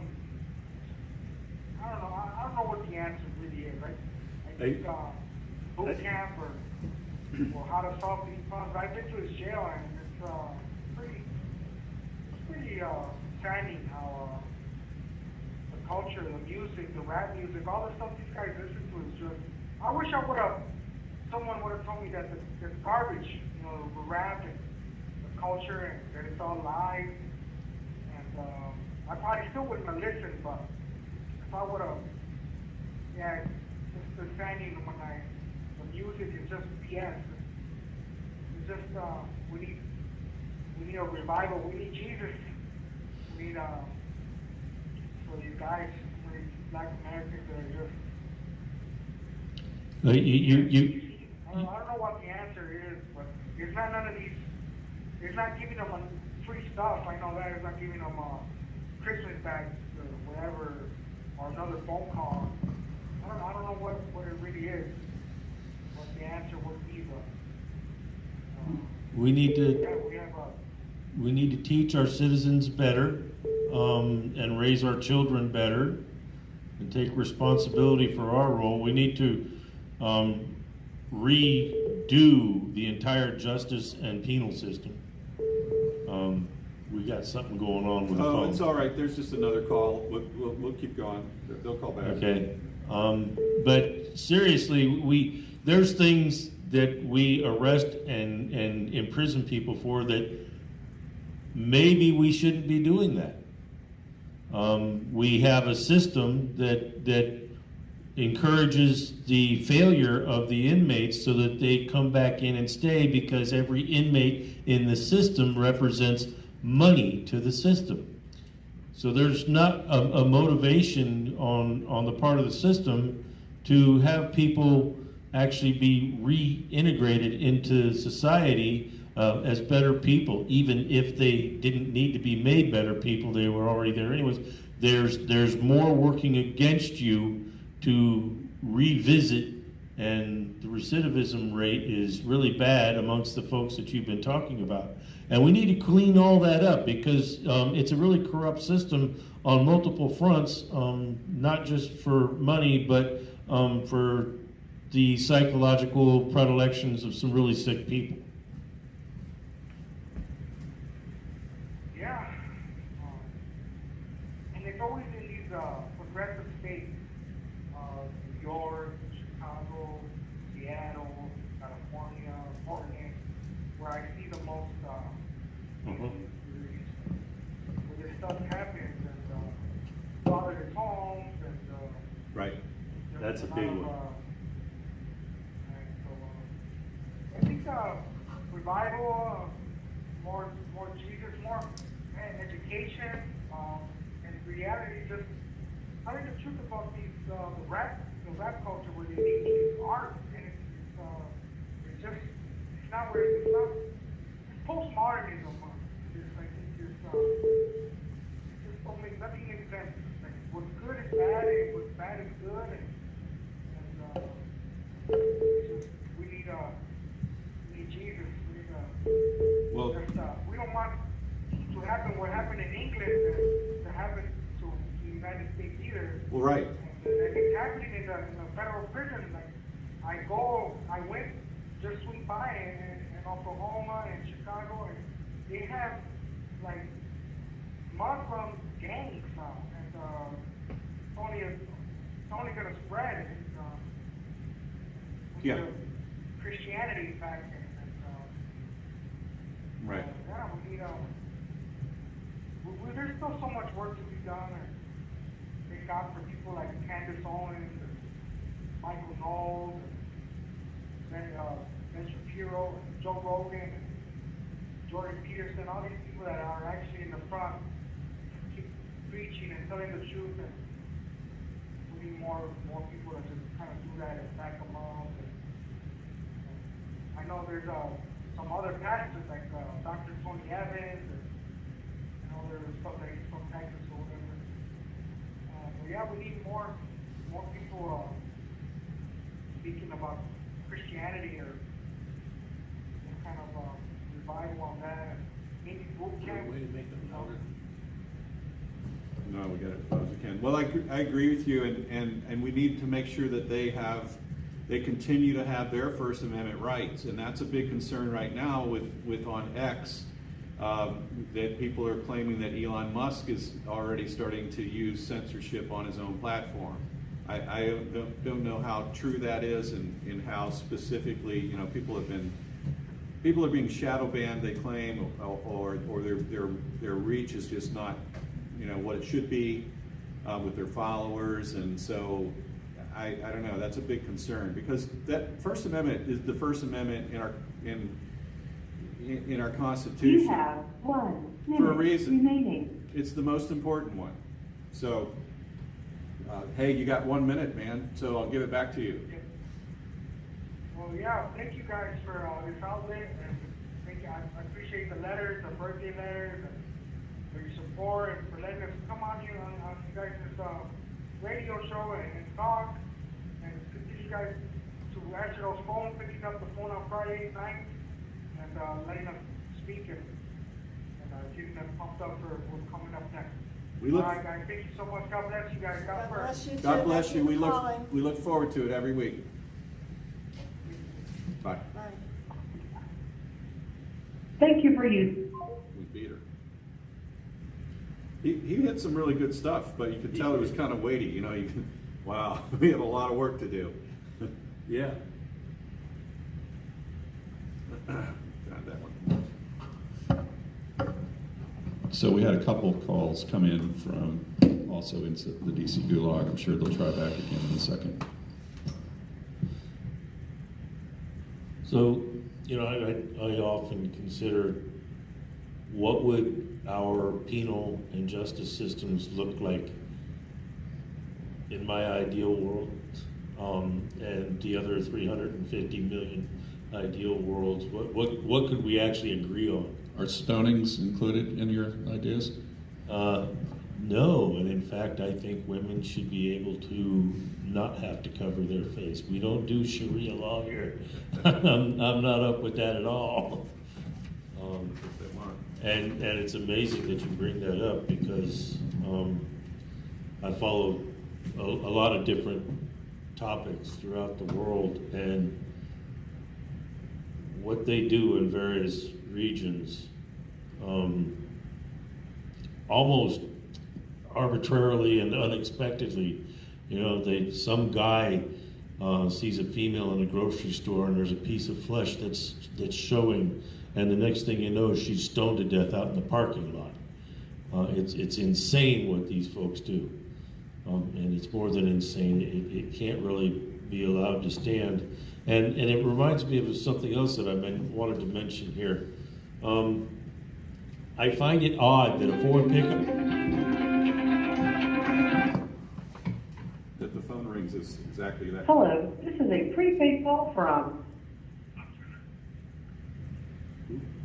an inmate at the Washington, D.C. Central Detention Facility. To accept this call, press 0. Your current balance is $16.10. This call is from a correction facility and is subject to monitoring and recording. Thank you for using Global Tellink. Happy New Year! How are you? Hi, is this Uncle Bob? Happy New Year! Happy New Year! Yes, yes. How are you guys doing? Happy New Year! Happy New Year. It's good to hear from you, Cheryl. Same here. It's been a while. It's been a little while. How are you doing? We're doing pretty good. Yeah. Same here. Same here. We're looking forward to an amazing year of America being free again, being healthy again, and being prosperous again. We're all excited. We're looking forward to it. 17 more days. 13 more days. That's good. We got the speaker in, you know, hopefully he does the right thing, and, you know, then we'll get Trump in and certified on the stick, no hiccups, and then we're on to bigger and better things, great things for our country. We're excited. We're super excited.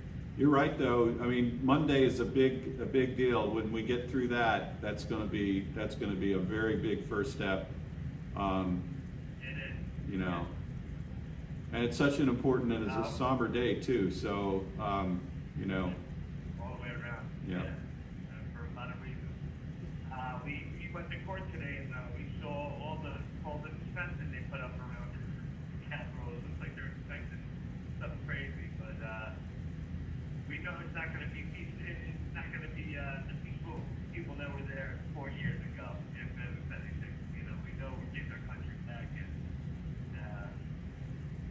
yeah, but seeing all that fencing up, it was crazy, and it looks like there's a storm here too. We get the at least 8 to 10 inches of snow over here, so I don't know how much is going to be going on. They say 6 to 8 over here in Virginia, so we don't, yeah, we'll see. Perfect day on January 6th. The storm's upon us. Remember, the storm is upon us, and Trump said 4 years ago? Yeah, right. It is. I guess he's doing a big rally on the 19th, huh? That's what we heard.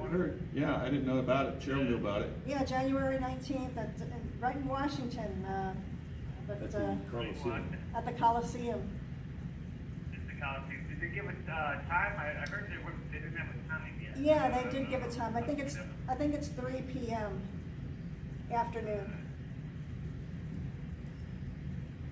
Yes. Next rally, then we got Freedom Day the next day. Yeah. So we're calling it Freedom Day. Wow.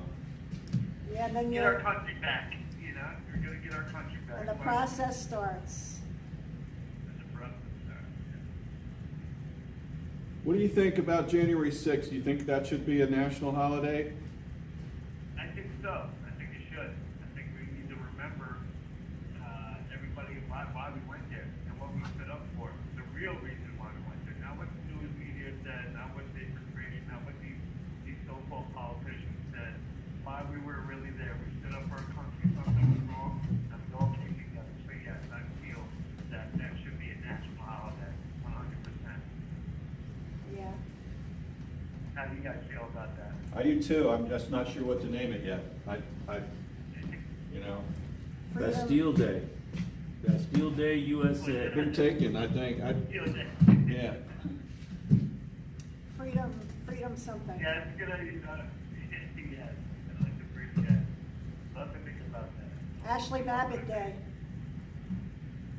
Yeah. I think that was that. Yeah. The day for Ashley, yeah. I'd like to see people be encouraged, just shy of being forced. I'd like to see them reflect and study the events of that day for the foreseeable future. We need to be able to understand it in detail, the things that brought it and the things that happened afterwards, and all of the people that were involved, the impact on people's families, and it needs to be permanently ingrained in the memory of our entire country. How about a new building for the Smithsonian Institution dedicated to January 6th? I'm good with that. You know, a brand new building, and it needs to be part of this curriculum in schools in K through 12. People need to understand this, and they need to not be able to slip and slide. You know, we got a lot of people out there that can't even tell you what's in the Constitution.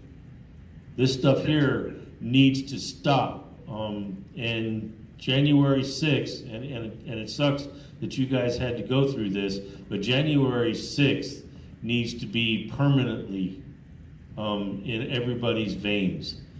Because that was, while it was a tragedy what happened, it was also a great thing what happened, because it illustrates everything that this country is supposed to do, even though we failed to do it correctly. You know, and to open up and all the people that were afraid to come out and speak are starting to open up, and I completely agree. We need to teach and preach the love of our country that's fallen through the cracks, and we're missing it. You know, there's not enough people, and we need to reteach that and make sure that America first and our people first. And yeah, I completely agree. And on that, maybe we need to fix our education system too while we're at it. Yeah. Yeah, there's a lot of problems with that, so I agree with that. Yeah. Keep trying to use the right things, the tools that are gonna help us succeed. Yeah. Hey, Bob, can you get any closer to the phone? Because we're not hearing you great. Oh, really? I'm on the payphone. I'm right here. Okay, that's better. Things are Yeah. horrible. Well, I Is that understand. better? Yeah, that's better. I get it. You don't want to get your face too close to it.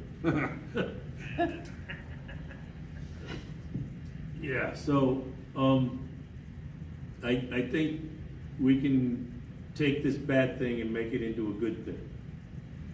Oh, yeah. It's already turned into a good thing. Hey, can you talk about what you're It's hearing? coming up. Can you talk about your hearing today, or not? Yeah, you know what? It was basically a status hearing. We went in. We hadn't gotten all of our discovery yet, so we received it today at the jail while we were in court. We had a couple of motions that Gregory wrote up that we submitted last night, so they got to go over that. So we're going to be back Tuesday to go over those motions and to pick another status hearing, or possibly it's going to be another status hearing because we have a lot of discovery to come to look at. We just threw the flash drive in tonight, and there's a lot we got to look at so we can work on our sentencing details. But overall went well.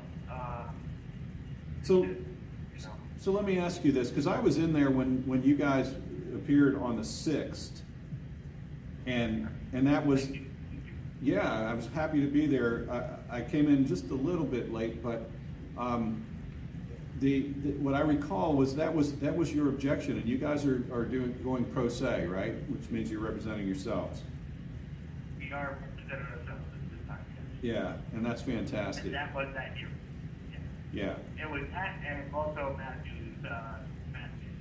Right, and they remanded him Which right is afterwards. Ridiculous. I think we talked about that. Yeah, completely. But I remember then you guys making the point that, and the judge agreed, you got to have your discovery, and I think Greg asked for a laptop because you don't even whatever. But and so it's now today 4 weeks later, and it just getting the discovery into the jail now, or into your. It sounds, they did give us some discovery, but it wasn't everything. It was just the still photo exhibits and a couple of body worn cameras. And we were asking for all the exhibits from trial. So now we got all the exhibits from trial, but there's still stuff that we asked for that's missing.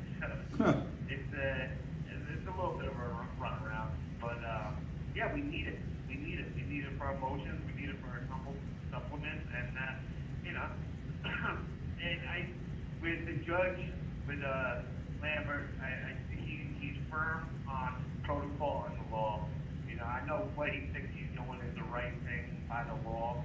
But he's not, unfortunately, I feel like he's not seeing the bigger picture. He's just taking the word of the prosecution. I think if he knew us and he saw what really happened, he got different information from us and saw who we were.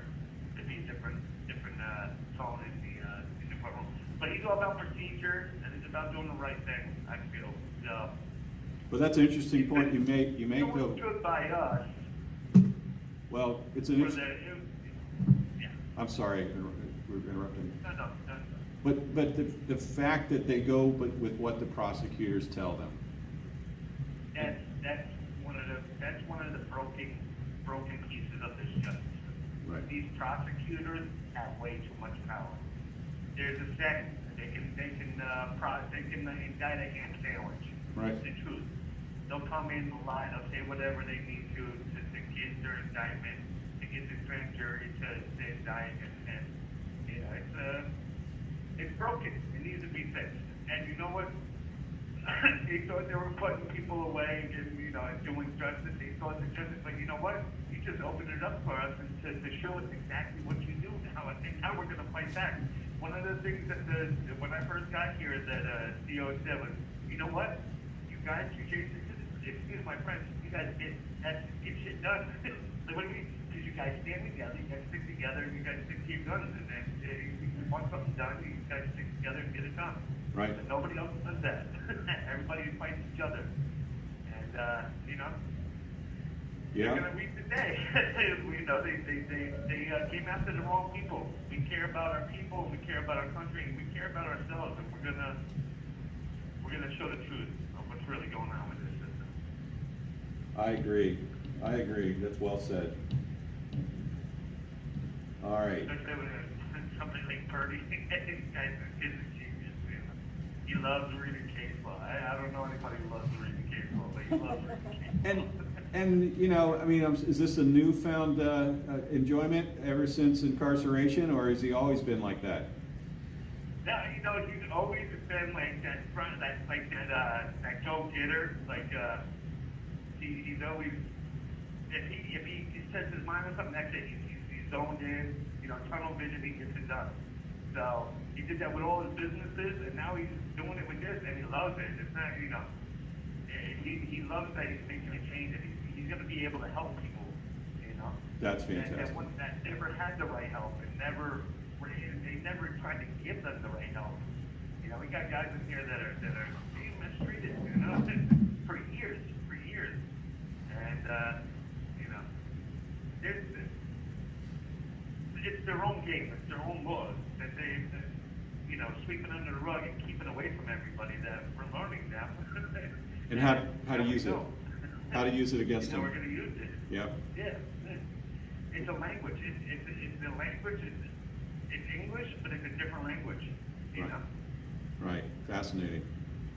Well, the book that I've been sending around there, that I don't know if you've seen it yet, but it's called Justice Denied, Hal Woltz, and he spent 87 months in prison for a crime he didn't commit, and he became a jailhouse attorney. He studied the law, and he helped people reduce their sentences by hundreds of years cumulatively. He helped over 1,000 people, it might have been 2,000 people in the time he was in prison. I think that's a big influence for Greg, that book. I just started reading it. I just got my hands on it. I'm on chapter 7 right now. I just started reading it. I love it so far. It's a great read. Fantastic. It's crazy. It's crazy what this guy went through. Yep. That's right. Get the hand sandwich. Right. Yeah. Fantastic. Truth, you know? Well, he's still busy too, by the way. We were just talking, he published an article. You have 1 minute remaining. In the Australia. Yeah, it goes quick. He's still publishing, and in fact, the Northern Next Sentinel is going to have one of his most recent articles in it in this next edition in January. So that'll be interesting. Yeah. Well, it was good hearing from you. We only have a minute left, Yeah, it's great to but hear from you you know, guys. next week we'll know more about what happens on Monday. Yeah. I appreciate you guys. We love you guys. Appreciate the support. Appreciate you being a voice for us out there. And Happy New Year. And soon to be Happy Freedom Day. Happy New Year. Right. Happy New Year. And we'll be seeing you guys soon. All right, take care, Bob. All right. Take care, guys. Thank you. Bye. Bye-bye. Thank you for using Blue. I did want to say something before Dominic calls. Last night around 10 o'clock, my phone was blowing up on me. I got like 25 text messages. And from Patricia Tolson, she's from the Epic Times. And she says, sorry I haven't been around much lately, but I'm back. I will have a story published tomorrow, and that's today, about a press conference scheduled for January 6th regarding the pending January 6th pardons. I will post the links as soon as they are available. Stay tuned. I'm hoping to, well, it's interesting, I'm hoping to interview many of you in the near future. And she says, I broke many exclusives about injustice being perpetrated on them and their families. My stories are controversial. I plan on kicking some major butt for the January 6th community going forward. And I'm going after members of the January 6th Select Committee, starting with Liz Cheney. So we need to look see about this article that was published today in Epic Times by Patricia Tolson regarding the J6 committee. See if we can find it. You said tomorrow, didn't you? Well, she wrote, She had texted last night, so she said today it was supposed to be out. it's on.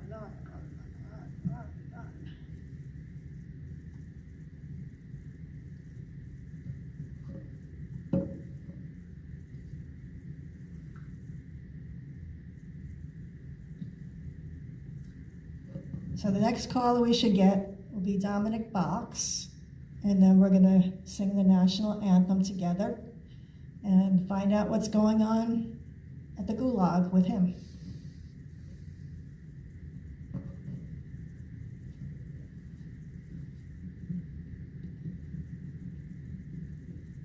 I don't know if she's actually on the Epic Times anymore, but we'll see.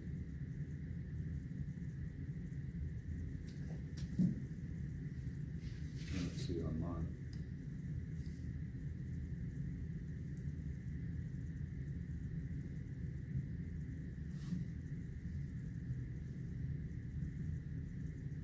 Is Valerie on there today? Not yet, no. She's not.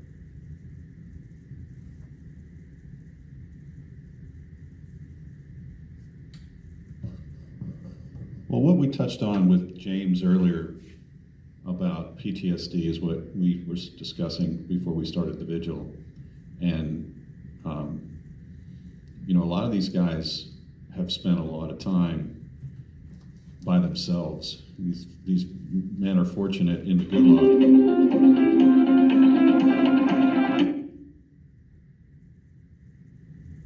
This is a prepaid call from Dominic Box.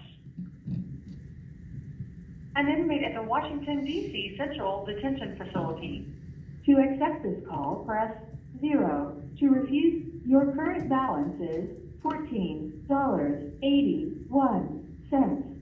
This call is from a correction facility and is subject to monitoring and recording. Thank you for using Global Tellink. Good evening, Northern Neck. Happy New Year! Hey, Happy New Year indeed. Happy New Year. And I don't know if it snowed where you guys are at, but we had a serious snowstorm today. While I was busy dropping 3-pointers, multiple, our Heavenly Father was blessing us with some seriously big snowflakes, which was an incredible sight to see. Almost more incredible, I might add, than the multiple 3-pointers that I made today on the basketball court. So, wow, sounds like a great day. Did you guys get some snow today? We got a squall, but it didn't accumulate. They say Monday. Monday, really? Yeah, you know, it's, Savannah, Georgia is where I call home, but I grew up in Joplin, Missouri, where, we got real snow, and blizzards even, and that horrible black ice. So, they were massive flakes today, and, I'm glad there was no accumulation. Because people hate, it's funny, you get older, as a kid, you want snow, you want those snow days, but even though I'm locked in jail, I don't want anybody to have to drive in that, awful stuff. I know it sucks, but, starting the new year off, I was reviewing my journals the other day, and it's really, I've been in jail now for part of 2023, all of 2024, and part of 2025, so 3 consecutive years. But things feel different now because, last year I didn't know if I would be in jail all year. I kind of thought that I would. But now, I know at least at some point, whether it's, on the 20th, the 21st, the 22nd, or whenever, I know at some point I'm finally walking out of this facility forever. And it's not just to go to court.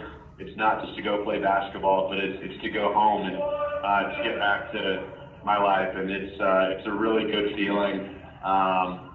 We're about a minute away from the anthem now, so I'll get us through that, and then I got some fun stuff I wanted to talk to you guys about tonight, okay? And we're still fighting, even though we won Today, Congress was sworn in. We've won the presidency, but we're still fighting, just like President Trump asked us to. And I'll be back after the anthem. All right.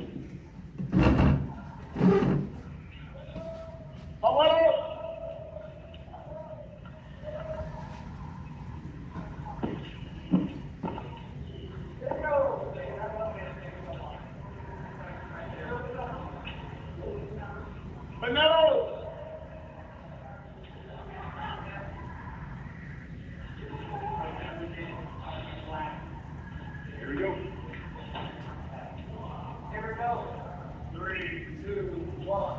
Oh, say, can you see by the dawn's early light what so proudly we hailed at the twilight's last gleaming, whose cross Christ and Christ stars through the perilous fight.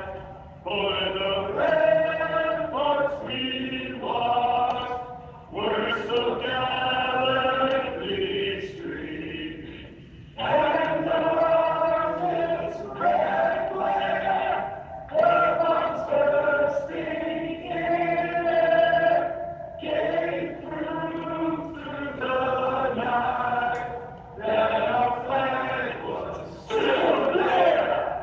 Oh, say does that star-spangled banner wave for the land of the free and the hope of the brave. USA! USA! USA! Fight, fight, fight! Fight, fight, fight! Fight, fight,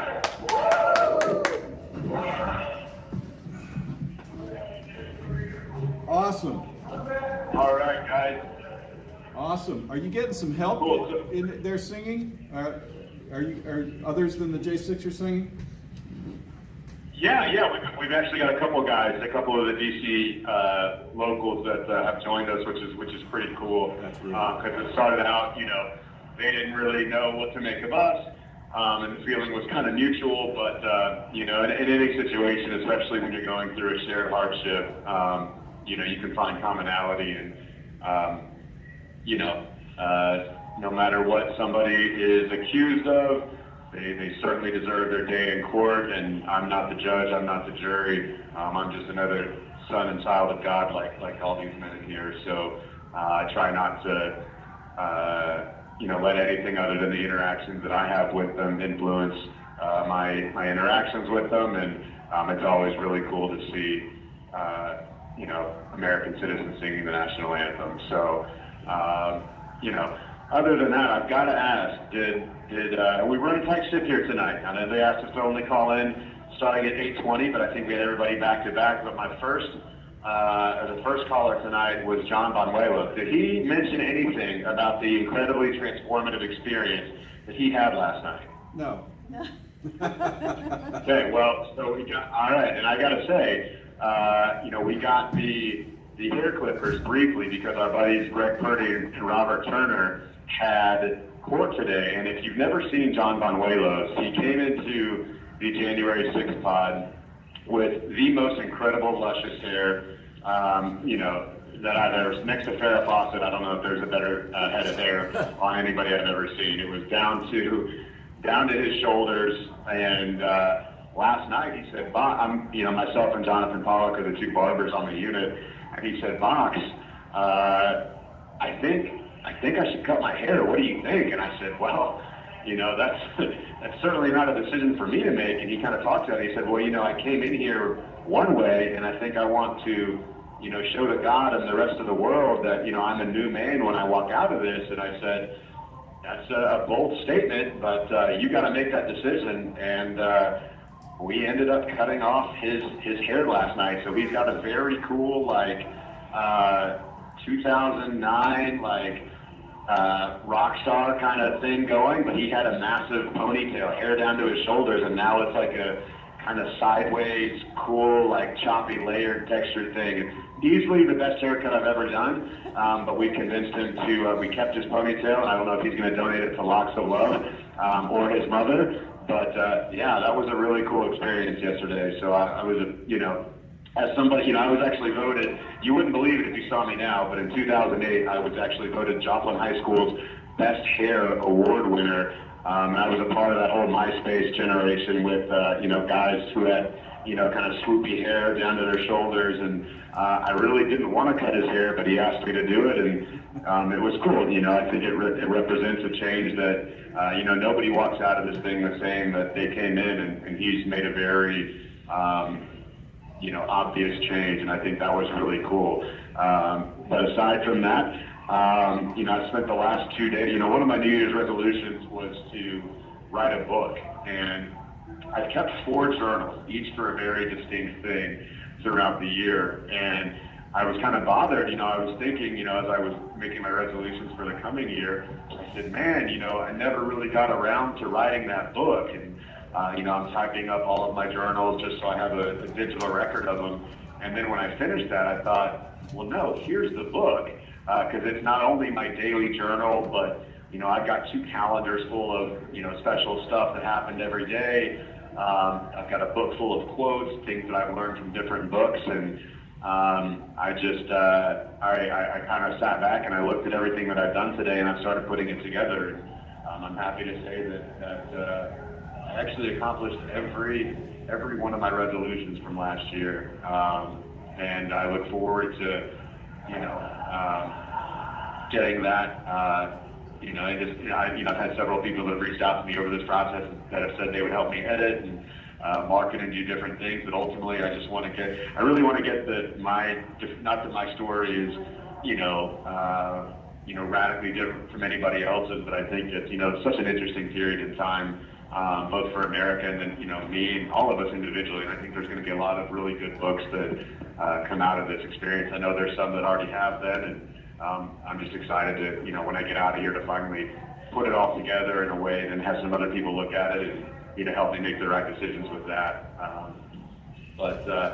Yeah. That's great. Other than that, I also, yeah, go ahead. I said that's great, and I think you shared something on the DC Vigil of some of your favorite quotes or something. That was really, really cool to hear about. Oh, yeah, Tom, I'm glad my mom told me that you reached out to her about that, and it was, we want to be a coffee bean. That's one of my favorites. To anybody that didn't hear that, there's a book called The Change Agent by a guy named Damon West. He was a quarterback at the University of North Texas who got himself caught, he became addicted to drugs and actually became a part of what came to be known as the Uptown Robberies in Dallas, and had everything going for him in life, and it was all taken away immediately, which is something that, so many men in here can relate to. And he was looking at a very extensive prison sentence, and he realized very quickly that, when he looked around and he saw that there are 3 different types of people who are going through the long-term incarceration process. You become either an egg, a vegetable, or a coffee bean. When you're placed in boiling water, and it sounds silly, but if you think about it, what happens to an egg? When you put an egg in boiling water, it becomes very hard and very distinctly different from its former self. When you put a carrot in boiling water, it becomes very mushy and it's very easily, destroyed.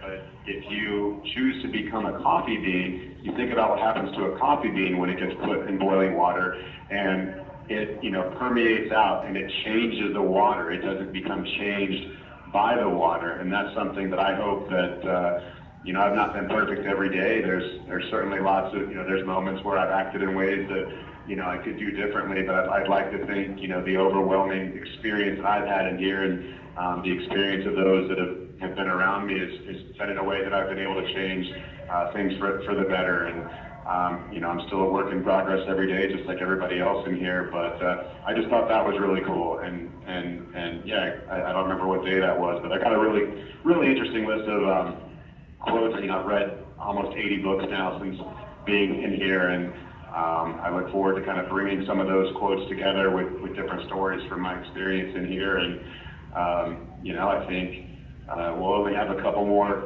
calls before we're all out of here, and I think that's incredible. I don't have a strong opinion one way or another about Mike Johnson, I've not had access to enough. I've been incarcerated the entire time that he's been in the House. I hear some of the good, I hear some of the bad, but ultimately I'm glad that the Congress was able to elect a speaker today, because without that and Congress being sworn in, as you guys know, we wouldn't be able to certify the results of the election on January 6th.